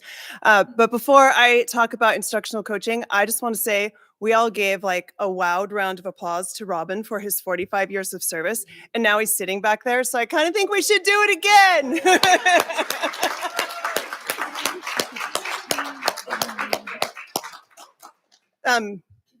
My experience with Robin is when we opened this ridiculously big building, and he was the only custodian here during the day. And I don't know how many months it took him to figure out even where to spend his time during the day, so that it was set up in a way that our night custodians could get us ready for the next day. So there are so many things that I see walking from here out to my car that are the way they are, because Robin figured out that's what works best for us. So thanks for your legacy here at our high school. And I know you do it other places too, but I'm glad you made it. I have to admit that I was one of those teachers that knew Mr. McMurray was right, that it would be good for us to go observe our colleagues teaching. I knew that there were things I could learn about what was going on in their classrooms. And my plan period would come up, and I would have 30 emails to answer, and I would have papers I hadn't graded. I would have other papers I had graded, but I hadn't put them actually into Skyward yet. And I would have 4 emails bouncing around in my head that I should have sent to parents 2 days ago. And so I didn't go. Now Josh sends me a calendar invite, and I feel just a little bit more guilty and peer pressured to go do that. And every single time that I have put my own work aside to go do that, I have come away from it thinking, I'm really glad I did that. But I really believe there are a lot of us that would not spend the time doing that if we didn't have the instructional coaches just a little bit prodding and organizing that for us. I appreciate that we do get paid. If I spend my plan period being in another teacher's classroom instead of planning, that I can claim one of those B.dot hours Ben was talking about for the fact that I'm going to do all that work either before school, not as much as they do before school, but before school or after school. So that's nice that we're recognizing that work still has to get done. A lot of teachers at the high school, myself included, teach what we call singletons. So the 3 classes I teach at the high school, actually no one else teaches. And so I don't really have anyone to PLC with. I can talk about what are great strategies for teaching in a history classroom. How do you get kids to find and to use sources? But nobody else teaches the same class I do. And this is the first year in a long time I've had another teacher who had time in their day to come talk to me about what I'm teaching and to just be like the word we're using is thought partner. And that has been a really big help because I don't feel like I'm asking some other teacher to put aside all their to-do list things to work on my class. I know that's what Josh is being paid part-time to do, is to help do that. And so that has really helped me grow as a teacher. The example that I will use, one of the courses I teach is an honors program, so for the gifted kids at 9th grade. And I really do believe that one of the things that keeps students engaged at the high school level is to have some choices, to get to study things that they're more interested in and to do things in a way that is more interesting to them. That sounds super awesome. You guys have heard about choice boards at, I think, maybe half the board meetings this year. That sounds really good until you're the teacher who's trying to make one. Because instead of coming up with one engaging idea and the support materials that go with it and the instructions and the rubric to grade it, now if a choice board has 4 choices, it's a 2x2, I've got to come up with 4 good ideas. And heaven help me if it's supposed to be a 3x3 board, because that's 9. And I've been teaching a long time, so I can pull 5 out of my back pocket if I think about it. But I can't tell you how many times I have set assignment instructions or literally a choice board with blanks in it. It looks like a bingo card where I'm losing. And I say, Josh, like, what do you got? And because he's going into so many other teachers' classrooms, he has stuff. And it has really helped me expand the options that I'm giving to students. And then I have someone who actually emails me 2 days later and says, hey, when are you getting that student work back? Because it'd be fun to look at that with you and see what students are doing. And I'm like, someone wants to see what students are doing in my classroom. So I just can't tell you enough about if you want us to become a stronger teaching culture in our buildings. Just like you can't have a football team without coaches grow together and get better. We're not going to be a team of teachers that grows together and gets better unless we have coaches. And so I'm very grateful for the time that he has been given. I'm grateful we're being paid for the time it takes to make coaching work. And I guess that would be my lasting plug, is if this sounds great to you and you want us to do 20 more hours of it a year. I don't have 20 more hours. No teacher does, even if you pay me for them. I really don't have them. So I hope we'll be creative about when these conversations can happen so that we can become better teachers. Because even those of us who've been teaching for 20 years are excited about getting better when we're given the chance. So thank you.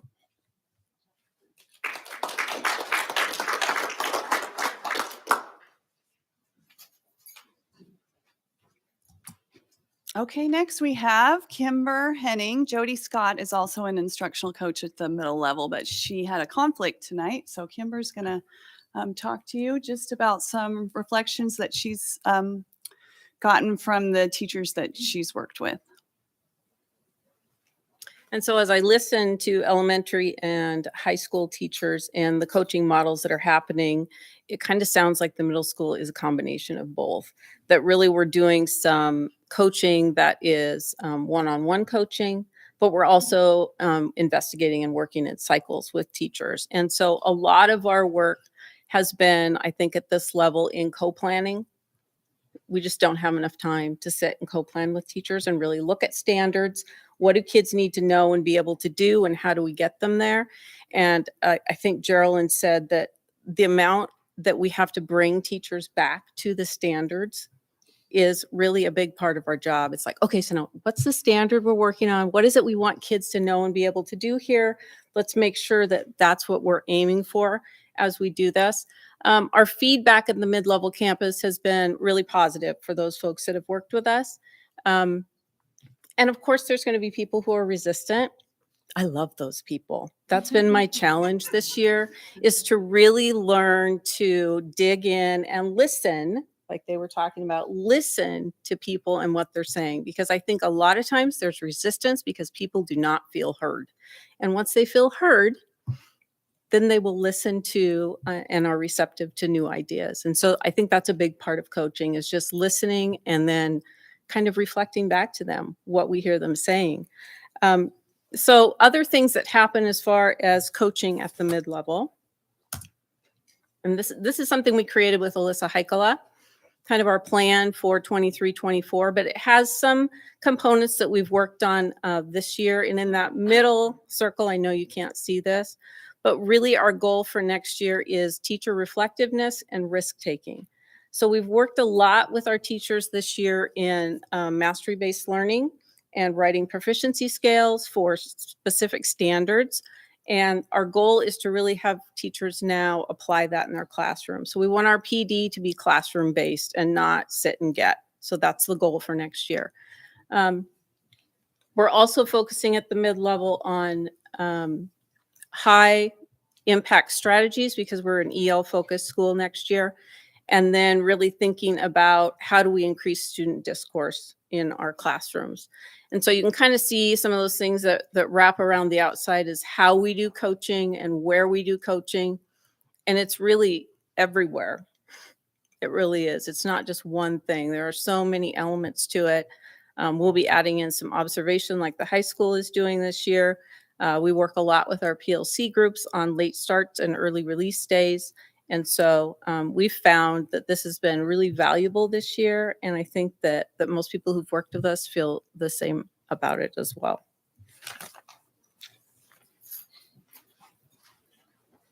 Okay, that concludes the presentation. So I'm going to open it up to these smart people if you have any questions. I just have one for you. By the way, it sounds like a Mark. great. For people online. Thank you. It sounds like a really great process here, and it sounds like everyone really enjoys it and feels the benefit of it. My question is, are you using any sort of metrics to measure both, I guess, qualitative and even quantitative, progress on instructional coaching? We are. I mean, we're looking at student data from teachers' classrooms that have been coached. They're in cycles. We're also keeping track of like how many teachers that coaches work with. It's hard to, I think individual teachers can tell you that it was the coaching that pushed them to the next level, but it's hard for us to really pick out what caused the student data to grow for us on the outside. What we want is just students to meet grade level expectations or beyond. So we'll keep looking at that. I think maybe in a year we may have more data on the effectiveness. Right now we just have individual teachers. Can I speak to that? Yep. Come up here. So one thing, it's actually a goal of the elementary instructional coaches anyhow. We've talked a little bit about how we can use pre and post student assessment data. So before you start a coaching cycle, you've got the pre-assessment, how the kids do with that standard. And then at the end of a coaching cycle, you have post-assessment data. So that is one way that we can measure the impact of the work that they're doing as a team. So definitely a goal to look at further. Another answer I would give you is that the retention of our teachers really comes down to that. I mean, it's nice when a new teacher comes into the building and we're able to give them somebody they can look to try to adjust what they're doing and kind of align with what we're doing as far as standards and in the building is a big deal. So the amount of teachers that we retain and move on and get better, I think is the hard part to actually quantify as a school board. So, yeah. I have I totally agree with the statement that was made about it's just not the teacher and the other teacher working together, but it's the knowledge that the principal is involved. And if, like you said, sometimes they don't take me seriously, and maybe then the principal gets involved to make it more serious. But I think it's critical that each of the teachers and the co-teachers know that their principal is backing them up 100% in their support. And it sounded to me, and I'm not sure how the union feels about this, somebody said something that almost to me sounded a little bit evaluative, like you're almost evaluating how somebody's doing. And I would think the union would say you're not qualified to do that. Have you had any complaints at all about from that?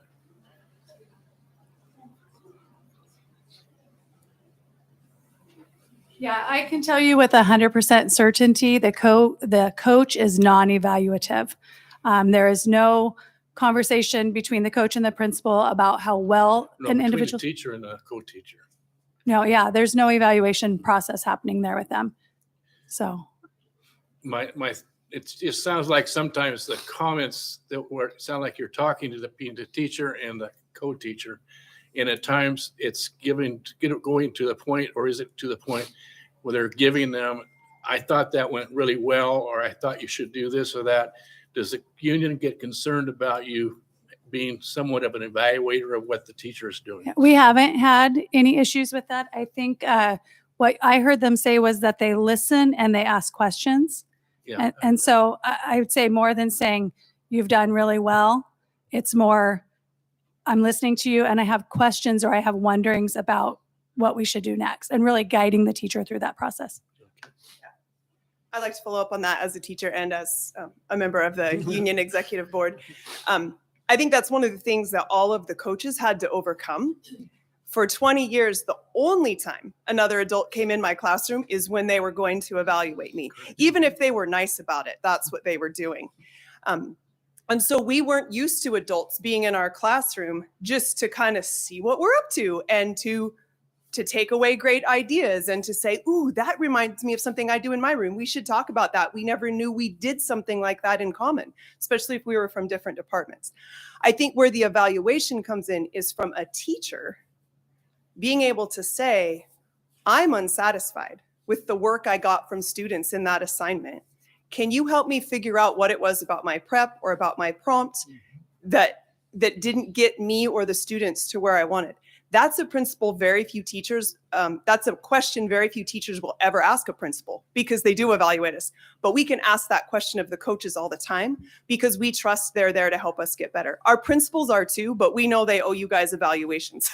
So I appreciate you picked up on that, but right now West Valley has done a phenomenal job of setting it up. So it's exactly not that. And that's why the union supports it, and that's why teachers do. Okay, thank you. Kind of related to this, is it just, you talked about, you had a 30-year teacher getting co-coached or co-taught. Is there any focus on having the teacher coach working with the marginal teachers? I would think you'd spend more time with the marginal teachers than you would with the really good teachers. Although a really good teacher can learn a lot. I totally agree with that. But I would think you'd spend more time with the teachers who are struggling. So instructional coaching is really opt-in. It's really the teacher's choice. That would be more evaluative if we said, like, who's to determine marginal? So we want teachers to look at their data and say, wow, like there's some gaps in what I can control, which is really my instruction. And so, to reach out to the coach and say, can you work with me on this? That's where it doesn't come, like Geraldine said, it doesn't come from the principal to the coach. We're really careful about that, because that coaching, that's kind of one of the misnomers about instructional coaching, is that it's for mediocre teachers, and it's not. I mean, that's why we hand selected the teachers today. It was to show you that, some veteran teachers are really getting benefits out of this process. Well, I totally agree. I totally agree with the benefits. I remember the only time I could get a teacher to go and observe another teacher, the only time I could afford to do that was when I put them on probation. And when they're on probation, there's a certain amount of money allotted so they could go travel to other places and observe teachers. That was 30 years That's ago. a completely different side of the house. Totally, but that was the only, I love peer observations, but we never had a chance to do it until now. And that's great. My last question is to Mrs. Williams. You don't do your celebrating at the public house, do you? Okay. I will speak though, Dave. This is one of the ways, like Stacy was saying, it's opt-in for everybody. And so we are selling ourselves like it's kind of the joke now at staff meetings, as part of the principal being a partner in this. She asks the staff to share who's worked with Kristen in the last any rounds and, what have you done? And I get up and I promote myself because it is getting my foot in the door, and it might be with a novice teacher or it might be with a veteran teacher, but they have pamphlets where it gives them a menu of items that they can select from. Do you want me to come in and watch and we can sit and debrief? Do you want to co-teach? Do you want to co-plan? So it is really for everybody. Yeah, great. Thank you. First of all, thanks to Mr. Jager. He asked maybe a better question on the interplay between the coaches and the principals, and he was asking it in a better way than I was going to articulate, and the responses were very helpful. So between that interplay between coach and principal and teacher, evaluation, not evaluation, those kinds of things. My question is we've heard a lot of positives tonight, and again, I'm not a professional educator, but what I've heard tonight just makes a lot of sense to me. So that's good. That's kudos to, and I can hear the enthusiasm in all of your voices. My question is maybe what are the challenges? And secondly, it seems like this is working it's somewhat new, but it's working and paying dividends at a high level. What's going to take it to the next level? So challenges and what's going to take it to the next level. And that's a free for all for anybody. I'll speak to that for sure. Time is really what it is. So right now we will evaluate on our plan period, which on a normal school day, which we usually have maybe 2 out of a 5-day week.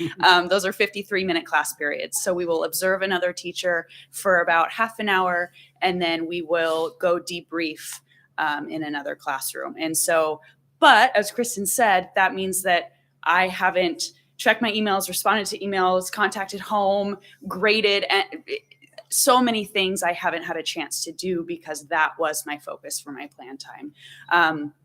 So really, I would say time is a challenge, but also if I invite somebody into my room and it's like, okay, this is going to go really well, and it doesn't, it's almost embarrassing because it's like I invited them into my room to kind of show off a little bit, but also just to really just show and have a sounding board, a thought partner in the moment. And if that doesn't go well, like I said, it's just kind of a little embarrassing, but at the same time, it gives us something to discuss in that debrief solution. And to take it further, I would say time. Sure. Either more time in more classrooms, more time in different schools would be interesting. More time in other districts might be interesting to see how I teach high school English here compared to Toppenish or compared to Ike. That could, I guess, help this blow up in a positive way. I think one of the things about the invitations that people have been sending out, and we do have some people they'll send out a broadcast an email and say, I'm trying something new today. It might crash and burn. It might be great, but come on in and see. And people respond to that. So I think that's an indicator of the comfort level that we're getting to with the observations. I know that Ben next year is looking at having, in that BDOT day of observations, that a certain number of those hours have to be out of your content area. So, don't just go across the hall back and forth with the same teacher 7 times and call that your day, but get into some other content areas. And I think the other thing that's going to help, that's going to help move it to the next level, as well as the testimonies at staff meetings of people saying, I went into this other room and watched this, and we talked about it, and I figured out how something that I saw in that history classroom I can tweak and make use of in my math classroom. And so the increasing numbers of people seeing that and saying that in front of other people and breaking down those walls a little bit.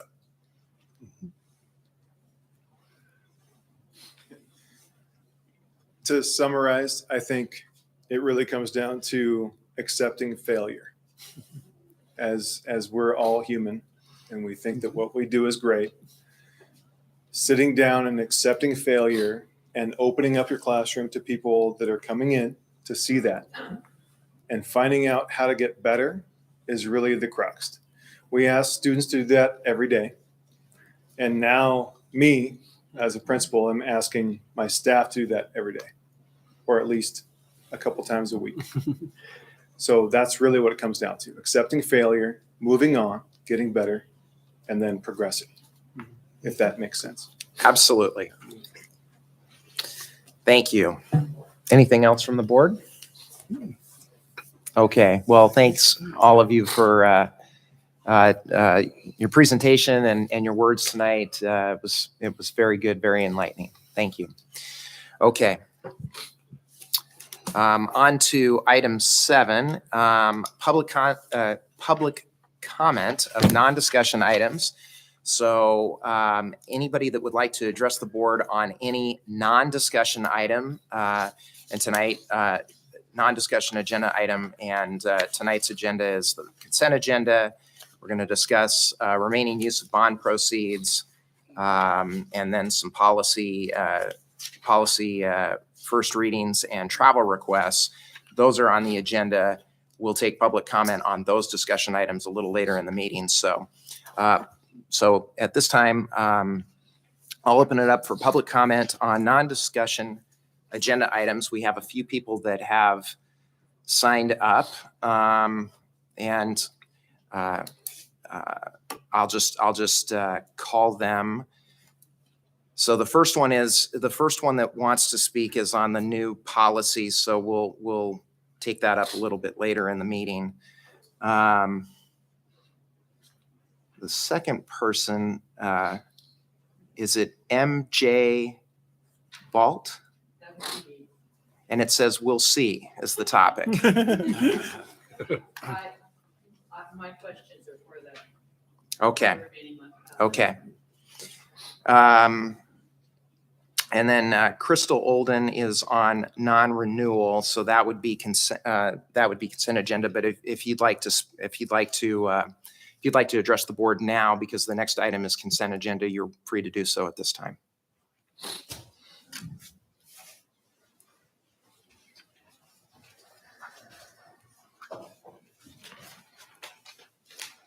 Hi, I'm Crystal Olden. I'm a 5th grade teacher at Summit View Elementary. And I'm Melissa Ortiz, also at Summit View Elementary and on the same team. Esteemed members of the school board, we emailed you a document on Friday, May 19th, detailing our experience this year at Summit View Elementary. Sorry. We recognize that the role of superintendent and the board members is to ensure that policies and procedures are in place and followed to create a safe and effective learning and work environments. Critical policies and procedures are not being followed or are selectively applied to the detriment of employees and students. We hope this information results in appropriate action to make improvements at the school. We're formally requesting for our contracts to be renewed so that we can continue serving students at Summit View Elementary. We would readily rescind our unfairly forced resignations. We support and work within the policies and procedures of the district. As new employees to West Valley District, if we unknowingly breached a policy or procedure, we would openly receive that feedback and adjust our practice accordingly. As provisional employees who have had only proficient observations, we have not been given any constructive feedback, directives, or disciplinary action. We are still shocked and deeply hurt that instead of working towards a mutually agreed system or being given clear policy and procedures, the choice was made to non-renew our contracts. We believe this was done in retaliation because we spoke up about the need for our principal to support teacher-student relationships by honoring boundaries and expectations given by teachers. Please help us to understand why this choice was made and how it makes our school a better place. We would like you to follow through after the conclusion of this meeting with a thorough investigation of these concerns and consider renewing our contracts with West Valley School District. And we didn't write to this, but the instructional coach is coming up and speaking like to your thought partner. And we were an outstanding fifth grade team. We have another team member, Tiana, who would vouch for that. I mean, we did plan together every single plan. We, before school, after school, reflecting on our teaching, what can we do better? Problem solving together. Next year, I think, would be my 9th year of teaching, and I've been on some teams, and I've never had a team where it just is fluid and comforting and easy, and there's no insecurity on that team. There's no competition on that team. Like, we are all there to be good teachers and to try to get the best for our students. And one of the things that I think is so hurtful about this too is this has, in all honesty, been by far the hardest year of teaching I've had. But the 3 of us committed to coming back next year because our team was so strong and because we thought, okay, one hard year, that's okay. It was our first year here at West Valley, our first year at this school, and we're gonna go for it again. So the 3 of us committed that we would not leave despite the difficulties and the stress. And we were blindsided and fully believe it's because we spoke up about some things that are not being handled appropriately. And I will note that too, that I come not only as a teacher, but as a parent. My daughter attends the school and we live in the area that this is the school she would attend. And as a parent, I would not be okay with what happens there. Okay, thank you. I have another "we'll see" as the topic, so Sarah Ketzenberg. I think there's like a few things under the sun. Obviously, I'm on here later for approval for leave of absence. We have my baby.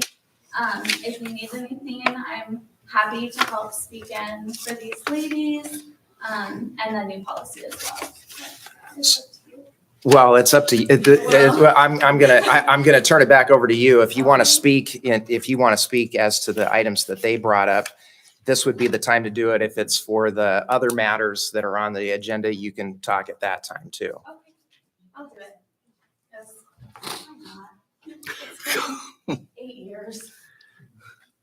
Okay, so my name is Sarah Ketzenberg. I've worked in West Valley School District for 8 years now, and it has been a trip, a really good trip most of the time. I have worked as some of you for 6 of those 8 years. I worked at Apple Valley and I worked at White Hollow for a year. And I will just say, it hurts my heart to see teachers come to Summit View and just struggle because it is a really hard school. And the lack of support that they've received this year has been a conversation that we have had every year. When I had their very difficult 5th graders when they were in 1st grade, there was lots of things going on with inappropriate touching, to lack of communication with parents. And it got to the point where I decided no one was listening to me as a teacher, which really sucks. And so that year, I had asked the parents in my class to go and talk to Mike Brophy at the time and just say, like, we're really struggling. We're not getting support from our administrator, our kids. There's no consequences. There's just a lot of issues. And I get in trouble 3 times a year about things that I bring up. Like this year, I got in trouble for telling a parent that we get 15 to 20-minute student lunch. That's not okay with me. It wasn't okay with parents. Kids are going home hungry. It takes such a long time for our kids to go through the lunch line. They're eating for 5 minutes.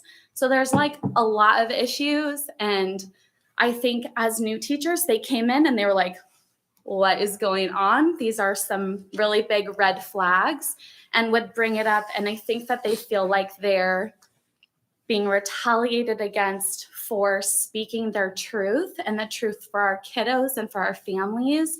And for somebody that's taught some of you a long time, I have left and come back. And the reason I've come back is for the families. I've taught so many siblings there and I've loved it. And I think that's kind of one of the reasons. But when I come back, I always walk in the door with a reminder, I am on my own. I'm going to have to do everything by myself and with my team. And I just feel like if you guys or somebody maybe walked in and talked to teachers, maybe you would find out more than you think. And I think maybe this is a little bit scary to bring up because I am asking for a year leave of absence after this, and hopefully only a year. But I just think like Eva struggles, we all struggle, and we want to help her and for her to be able to help us and be a team and work together. Like all of these people are working together. And I left on maternity leave, but I was tried to be there in the beginning, and I tried to be there for some of their hard kiddos when I was there very pregnant and when I came back. And so that's kind of my piece with that, unfortunately. Thank you. Can I be added to the list and I'll keep it down really? I'll try to. So I'm Susan Olden. I taught those kids last year. I had a student teacher in that room that I couldn't leave all the time. And she asked me one day, are these the hardest kids you've ever taught? I've taught 30 some years. I said, my hardest child is not in that room, but this is the hardest group of kids since kinder. Nothing to do with our administrator that they're that hard. It's just the hardest group of kids. And so, like I said, it will be your hard year. It will be your year. I think I don't know, Josh, if he's here, if I'm using this word correctly or not, but it's ironic that tonight we talked about the mentoring and the buddy thing and whatever you called it, and being there for people that are struggling and their evaluations. I've not seen them, but I've been told they're very good. It's all I've heard. They are incredible teachers, more incredible than I was starting out. And so we went through this whole, 45-minute presentation about how we're going to be there for each other. And like Crystal said, if they breached something, if they said something wrong, if they approached something wrong, then there should have been a communication back to them and say, hey, this is what you're supposed to do. That's what we do with our children in our classroom. That's what an administrator should be able to do. They shouldn't be able to use their power to just wipe out all the rest of the year, the goodness they've done. They are the tightest group of teachers that I've ever seen teach together. They're always meeting. As soon as they went to GLAD classes, they got back together and they were telling me, hey, we're already starting to work on GLAD projects for next year. We're starting to work on the CIA books for next year. And so they are awesome. And to have something they did in one moment that somebody didn't like or whatever, and then that's it, and no consideration for them, all the hardness they put in this year, I just think that's devastating. And it's totally against what this whole presentation was tonight. And you'd be lucky to have a kid in the room. Any of the 3, including the one that's not here tonight. Awesome. Thank you. Okay, anybody else on non-agenda items that would like to speak? So I was gonna speak later, but I've gotta go. Okay. Can I just speak? Sure. real quickly? Okay. I'll be fast. And I feel bad following up with this because I feel like this is, anyways, so I hope this isn't, anyways, I just wanted to speak to how grateful I am that the bathrooms have taken a spot on the list of, where some of the monies are going to. My question, or something that I just think really needs to be considered, is that it's including 3 campuses that money is going for. And in the research that I've done and the schools that I've seen it in, it has to be done right. And I'm concerned that the money is going to be spread too thin. And that if we focus it on 3 buildings, when one of those buildings on our long-term facilities plan shows that it will likely be replaced in coming years, I wouldn't want to throw money into redoing bathrooms at the junior high when that money is going to be, when that building could potentially be redone very soon. And so I would also like to recommend that there be some kind of just how we had our bond oversight committee, that we have some kind of a bathroom oversight committee. Or we need them to be successful, to be in the best interest of all of our students. And I'm happy to be a part of that. I've put a lot of time and energy into that. So I would love to be a part of that. But I just feel like I hope that the money that's being put towards that is going to be spent in the most effective way, so that the items that the money is going towards is being used in the most efficient way and will result in the most successful situations and the most safe situations for all of our students. And there's certain things that need to be a part of that. So there we go. Thank you.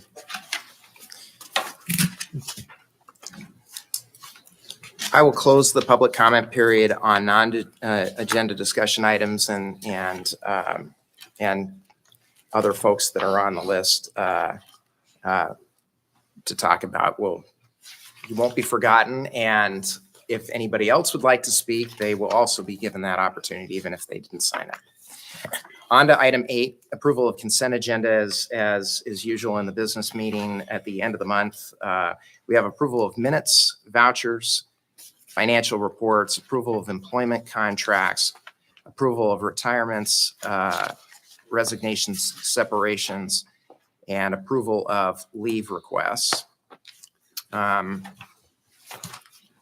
We usually take this as one big item, or we can pull anything out that the board members would like.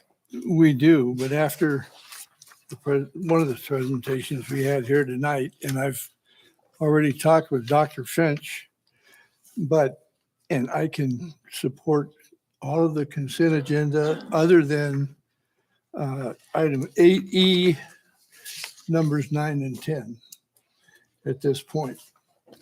I mean, I'm not comfortable with the whole situation, and I think it's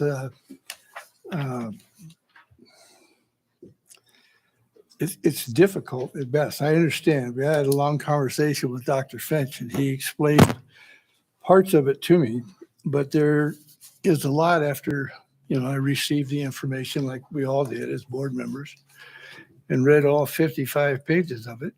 And I saw a lot of red flags that, to me, in my years of experience, there's a serious breakdown in the PBIS that we're supposed to be applying through all the schools, and the behaviors that were spoken to, and the lack of support in addressing those behaviors leads me to believe that they're struggling against an autocracy. That word that I can't say.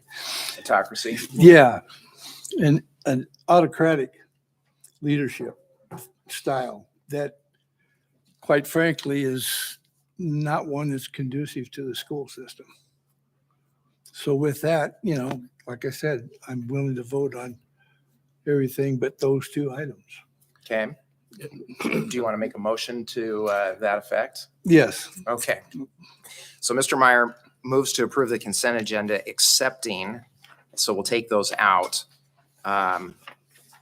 Item 8E, 9 and 10. Right. Okay. So the motion is for the entire consent agenda except those two. So Mr. Meyer has moved. I'll call for a vote. All those in favor, please signify by saying aye. Aye. Opposed, same sign. Motion carries 4-0. So then we have two approvals of resignation that are before the board. Understanding, of course, the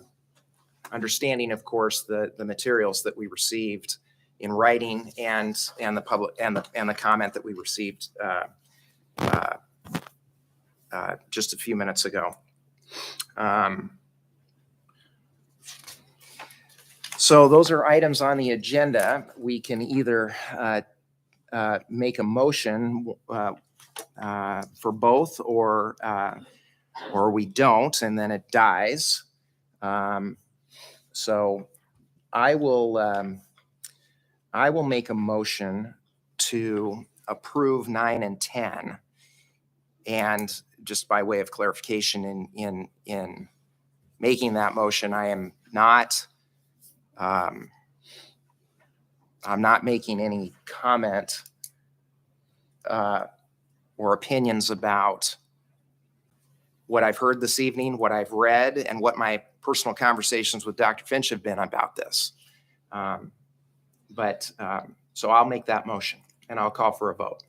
And tell me again what your motion is. The motion is to approve the resignations that have been submitted by Ms. Olden and Ms. Ortiz.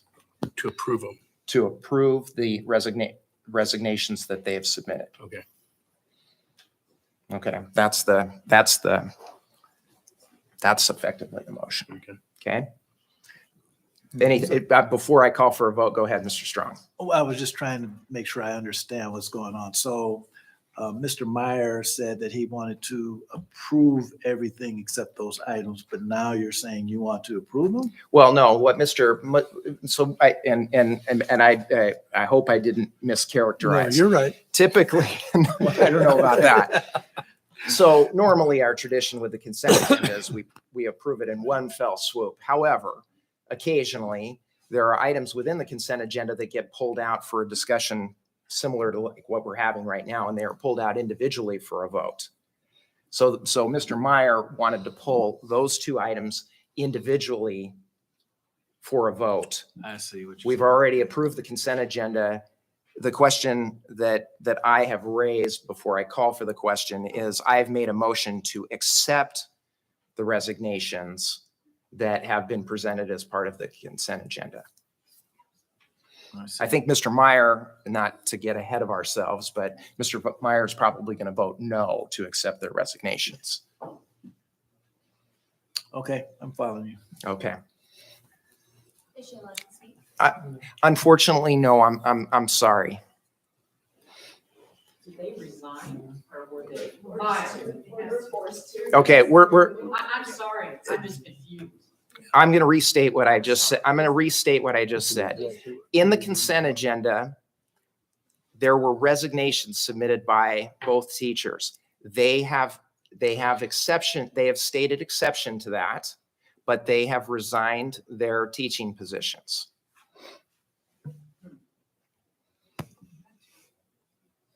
That I'm not going to get in. Again, this is not the forum to get into their allegations. And frankly, these are personnel matters that we're not going to discuss in open public session, in an open public meeting, except for the fact that on the consent agenda, these two teachers have resigned. They have commented to the board and to Dr. Finch about the circumstances for that resignation, which I understand, but they have resigned.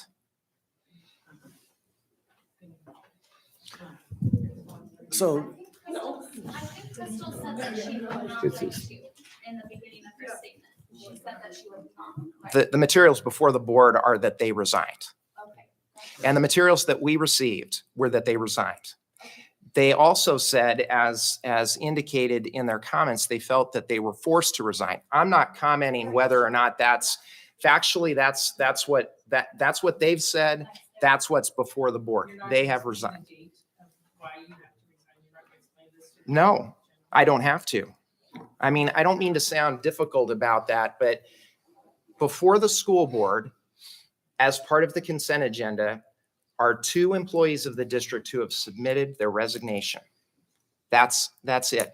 All of the rest, from our standpoint, at this point, that's it. The rest of the process is part of the collective bargaining process and is part of, and is not, before us is their resignation and whether or not we're going to accept it. Nothing more, nothing less at this point. We're not getting into a discussion about this. Stop. We're not getting into a discussion about this. There is a motion to accept the resignation or not at this point. So I'm going to call for a vote. Okay, just, I think I understand what you're saying. That it's the process. So there is in front of us an actual resignation on paper that we must act on, if I'm understanding you correctly, or taking action on one way or the other, right? One way or the other. Okay, okay. So the issue that they're bringing is a separate issue that would have to be addressed elsewhere. Well, the resolution of their employment is they have submitted their resignation. They have raised some matters that are frankly not before the school board, other than their comment they brought before the school board. What is before the school board is that they have submitted resignations, which we are acting upon or will act upon based upon the motion if it carries. Okay. Understand. Anything else to add, Dr. Finch? Just that we do listen and that we do have a meeting scheduled. Myself and Assistant Superintendent Joe Conley have a meeting scheduled with the 2 teachers, and that is scheduled for Thursday after school. We had originally scheduled that during prep time, and they had requested after school so that they would be able to have time to share their concerns and also not have to go back to class after sharing concerns. So we respected that and have scheduled that meeting for Thursday after school with them. Okay. I'll call for a vote. All those in favor, please signify by saying aye. Aye. Opposed, same sign. Aye. Abstain. So the motion fails 2-1, 1 abstention. Okay. On to item 9, discussion items.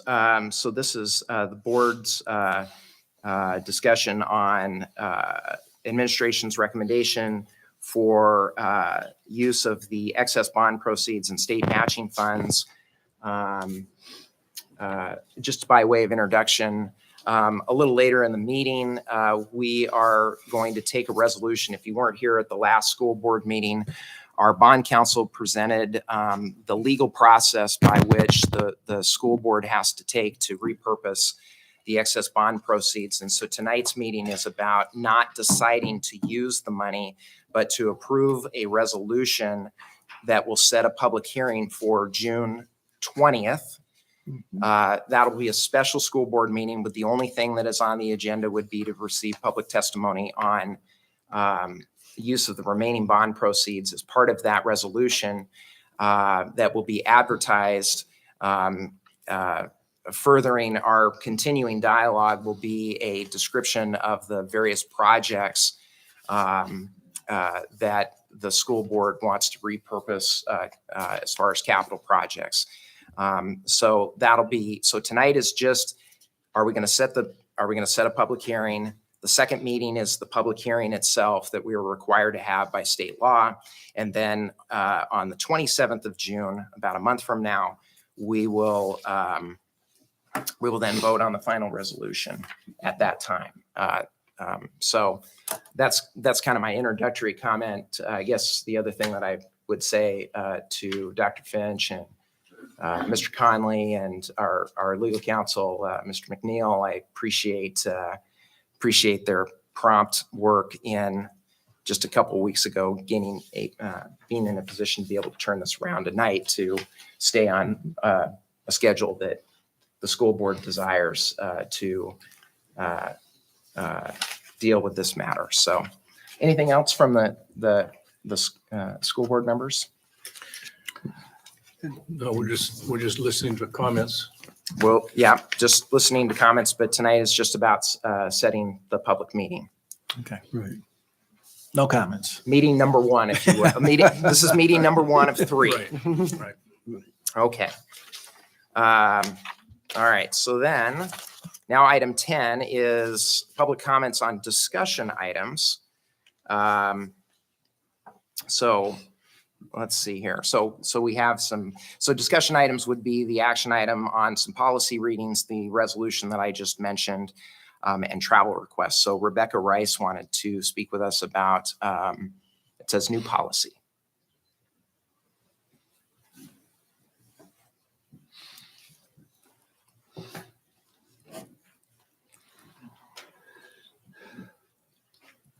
I'm Rebecca Rice. I'm the president of the Secretaries Union here at West Valley. First of all, I'd like to thank Dr. Finch. So we kind of circle back around to a hot topic earlier.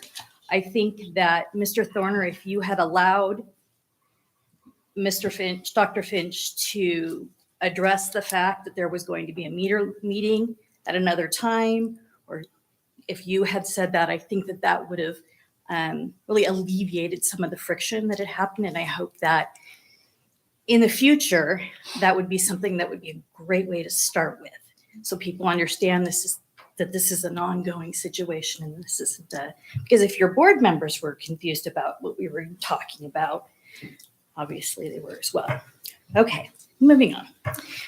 So I'm here about the staff expression policy that is being represented. I realize that this is a first reading.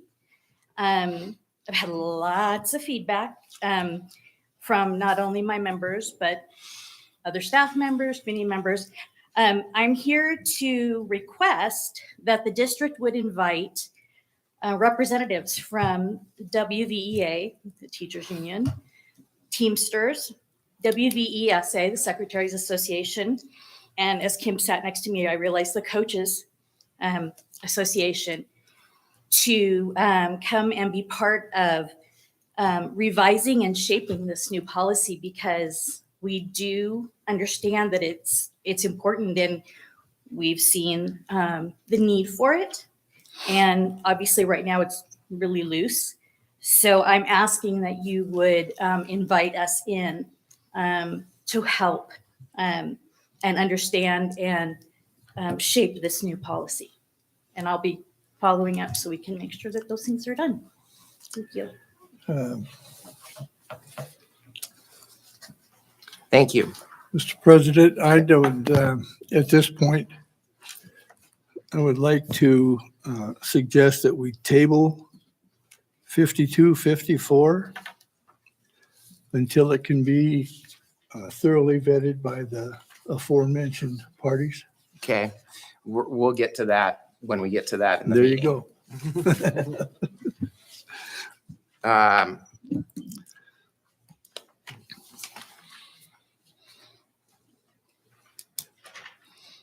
Sarah, did you have anything else that you wanted to address the board on? Okay, I just wanted to make sure that I didn't skip you again. Thank you very much. Ms. Cobia spoke earlier about the restrooms. Is there any other? Oh, I beg your pardon. Ms. Ball, did you want to, you indicated just, No, it was about this. okay. Can I ask? Now would be the time. Can I have something from a total ignorant standpoint? Perhaps. Oh, you can tell me no. After I ask the question, okay? Robert's Rules of Order, okay? When you pull something out of agenda that you're voting on, and then you bring it back up to be voted on, what are Robert's rules of order for that? I mean, is that technically supposed to be set aside for more discussion? Or what is the, I'm sorry, ignorant. I'm gonna address that. I'll address that with you after the meeting. I'm not gonna argue with you about this in the middle. I understand. I want to be informed. I appreciate that. We can discuss that after the meeting. Thank you. Any other public comments on discussion items? Yes. I am Kim Scott Martin from the high school. And I did look at, and I understand that you guys are tabling the staff expression. Well, one board member is requesting that. Okay, so you've asked to have it tabled. Thank you. I would like to then also concur with Rebecca that I am in a tad bit of shock and awe after reading this. I do feel that it is my civic duty to express, as a history teacher, I would think that that would be understood, my discrepancies maybe with on my own social, private, not on school time and not on a school-owned site. So the way that is read or the way that is written at the time is extremely vague, and it leaves me to feel very insecure about my job when it is written in that format. So I just wanted to concur with Rebecca on that. Thank you.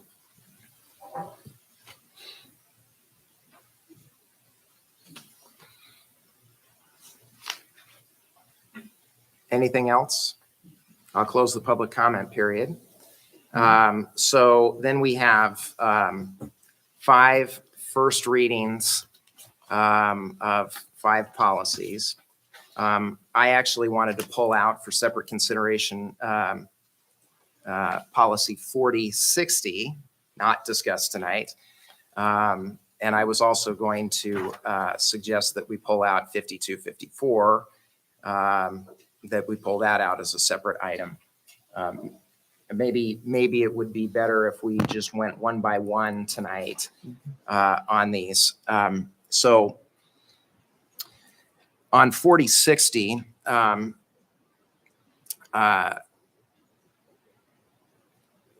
I think the rewrite to the policy, which deals with this, the distribution of materials and information from outside groups, I think the revisions are generally okay, but they strike out a part of the policy that I liked, that I'd like to see woven back in, which is sort of an order of operations, in that there was some language in the second paragraph, Dr. Finch, that said any nonprofit group, which has now been expanded in the definition, but any outside group wishing to distribute informational materials must first submit to the superintendent or the designee a copy of the materials and the statement of value and so forth of why.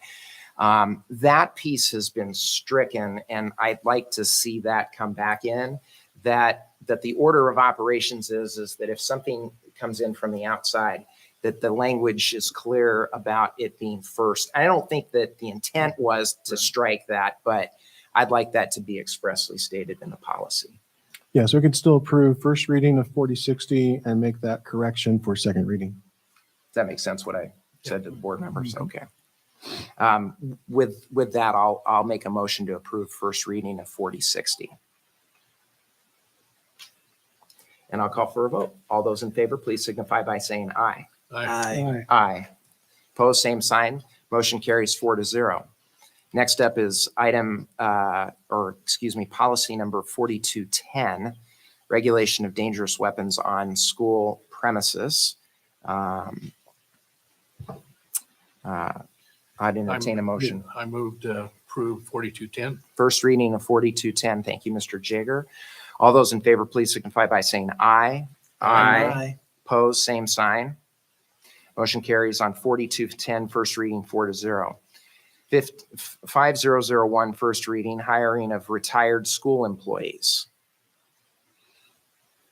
I'd like to make a motion that we approve the hiring according to 5250 or not 5001. Okay, Hired of retired school employees.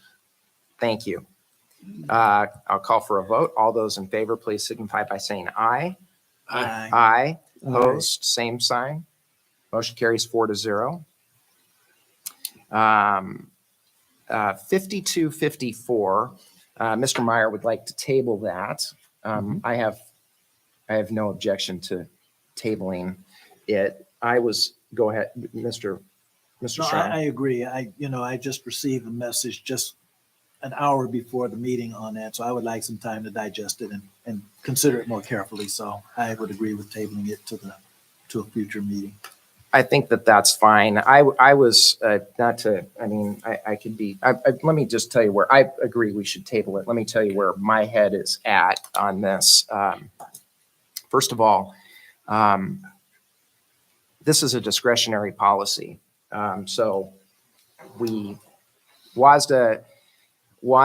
has it as a discretionary policy, and they are, generally speaking, in my opinion, pretty good about policies that they write and recommend for our consideration that Dr. Finch and his team bring to us.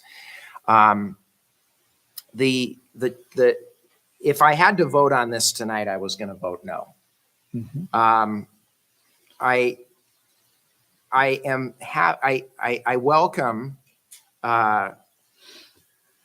welcome Ms. Rice's comment about inviting our bargaining groups to participate in the crafting of this, and that I appreciate that sentiment. My concern is that if you read a recent United States Supreme Court ruling, Kennedy versus Bremerton case, this is a very challenging area of the law. And to try to pass a policy that's in 4 paragraphs or so about effectively how to deal with that, I don't think is a very effective process. Now, the other comment that I have, just as just speaking for myself personally, not corporately for the board, is that the law, in essence, is that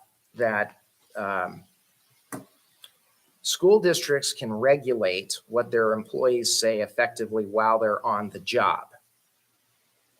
It is more challenging, and the area is much more gray when they are not on the job. It's a very difficult issue, which is why there is so much litigation over it. So unfortunately, or fortunately, however your perspective might be, I always tend, even though I will not profess to be a constitutional law scholar. Unfortunately or fortunately, I always look at the lens. I always look at the lens of these things through the school, as a lawyer, and how do we minimize the likelihood that the school district is going to get sued? I'm uncomfortable with this. I don't have exactly the right resolution, other than I just offer my opinion, my personal opinion, about what makes me uncomfortable about this, because on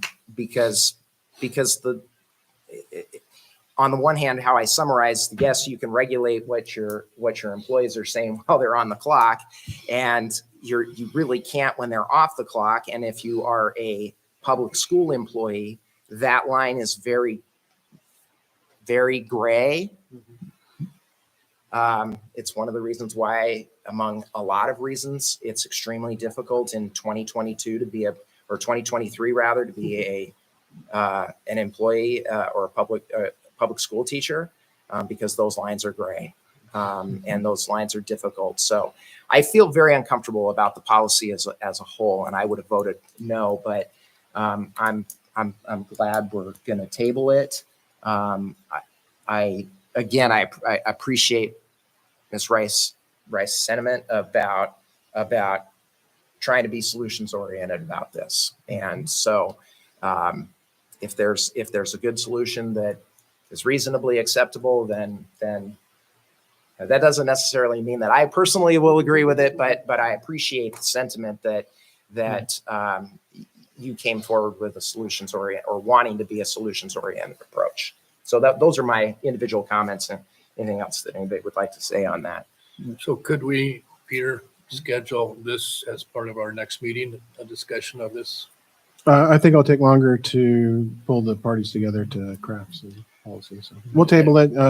As Mr. Thorner said, it's discretionary. So there's policy coming from WVSD that's mandatory based on changes in the law, and we have to approve those in a very timely manner. This one is discretionary, and so we have time to work on it. Okay, but we will address. Do you have an idea this Right. summer? I really don't want to commit to a timeline right now. Just I like what Rebecca Rice had said, to bring the parties together and craft a policy that's going to work for everyone. Okay. Right. And, I, for one, I'm not an attorney. Thank goodness. Obviously. But I'm very disappointed with SCOTUS and their seeming willingness to pass legislation rather than interpret and support the Constitution. How's that for a political statement? Well, we'll just leave it at our thoughts on Mr. Meyer's thoughts to the Supreme Court of the United States and their role. Gonna get you 6815. Yes, yes. On to 6815. Advertising on school district policy. This is a new policy, first reading, just to set some parameters on this. Right. Just clarification is the rationale for the policy is to make sure it's clear that any advertising is a non-public forum and it has to be approved by the administration. Okay. Thank you. Carrying that, I'll recommend or I'll make a motion that we approve 6815. Thank you. All those in favor, please signify by saying aye. Aye. Opposed, same sign. Motion carries on first reading of 6815, 4-0. Next up is approval of resolutions. So the first one is 2305-755, which is a resolution setting a public hearing for to receive public comment and testimony on use of excess bond proceeds and state match. This is only to set the hearing for June 2nd. It is not to approve the resolution to utilize the funds and repurpose them. What did I say, 15th? Second? Oh, geez. I beg your pardon. June, I almost said it again. June 20th, 7 o'clock, high school auditorium is when we're going to. Or we actually had. Or library? Yeah. Okay, same room. Yep. June 20th. I move that we approve 23-505-755, setting a public hearing. Thank you, Mr. Jager. I'll call for a vote. All those in favor, please signify by saying aye. Aye. Opposed, same sign. Motion carries 4-0. Next up is another resolution, which is something that we do on an annual basis, which is surplusing personal property of the district. And this is all technology, computer equipment. So I'll make a motion to approve resolution 2305-756. All those in favor, please signify by saying aye. Aye. Opposed, same sign. The motion carries 4-0. Next up is an approval of a travel request of a team to go in the summertime to a conference in Texas. Dr. Finch, anything to add on that? Just those are discretionary funds that are directed by the principal, and that's Nick Hartman. He has requested approval. And when you say discretionary, you mean building budgeted funds? Correct. Thank you. Okay. Would anyone like to make a motion? So moved. Thank you, Mr. Strong. All those in favor, please signify by saying aye. Aye. Aye. Opposed, same sign. Motion carries 4-0. Items arising, we've got a couple, but that we've discussed in the meeting that will come about at a later date. Anything else? Item 13, reports. Dr. Finch, anything else to add on the school reports? No, just appreciate the principals providing the reports from each school. Thank you.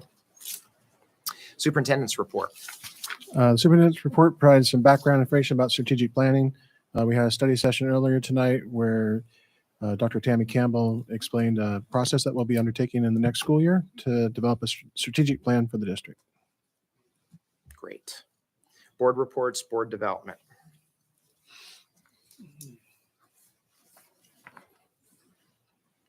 If you have an hour to spare, if you'd like to, Dr. Finch hooked me up with some folks from what is their group? I'm sorry, I've already. It's a online podcast, so it's video and audio. There's a principal in Texas and a principal in Massachusetts. So who I think is actually going to become a superintendent. But anyway. Yep. So they have a podcast that they do every week, and they get educators and educational leaders. And this time around, they had school board members, and Michael Thorner was one of the guests, and it was really great. Yeah. So it was Dr. Finch could get you a link to the podcast. It was some school board members from all over the country. One was from Ohio. There were a couple from Texas, large districts, small districts. We're kind of in the middle, just to talk about what there were a lot of different topics, but the one that stands out is why be on the school board? Why is that important? They asked me who my favorite teacher was and a few other things. So if you want to hear that, please. It was fun to do. So who's your favorite teacher? You'll have to watch the podcast. You'll have to watch the podcast, but some people in this room will know. So I will say Ron Galbraith. Really? And if you listen to the podcast, there's a personal reason why. So, well, it's more than that. It's more than just the officiating part. He still plays. I mean, even though he's passed away, he still plays an important part of my life, not just because of the officiating. So listen to the podcast and you can see why. Okay. On to any other board reports? On to, so 16, we're going to skip over. 17 is an executive session for the performance of a public employee. 15 minutes, no action will be taken. And after that, we'll adjourn the meeting and then I'll be right there.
Oh, meeting's adjourned.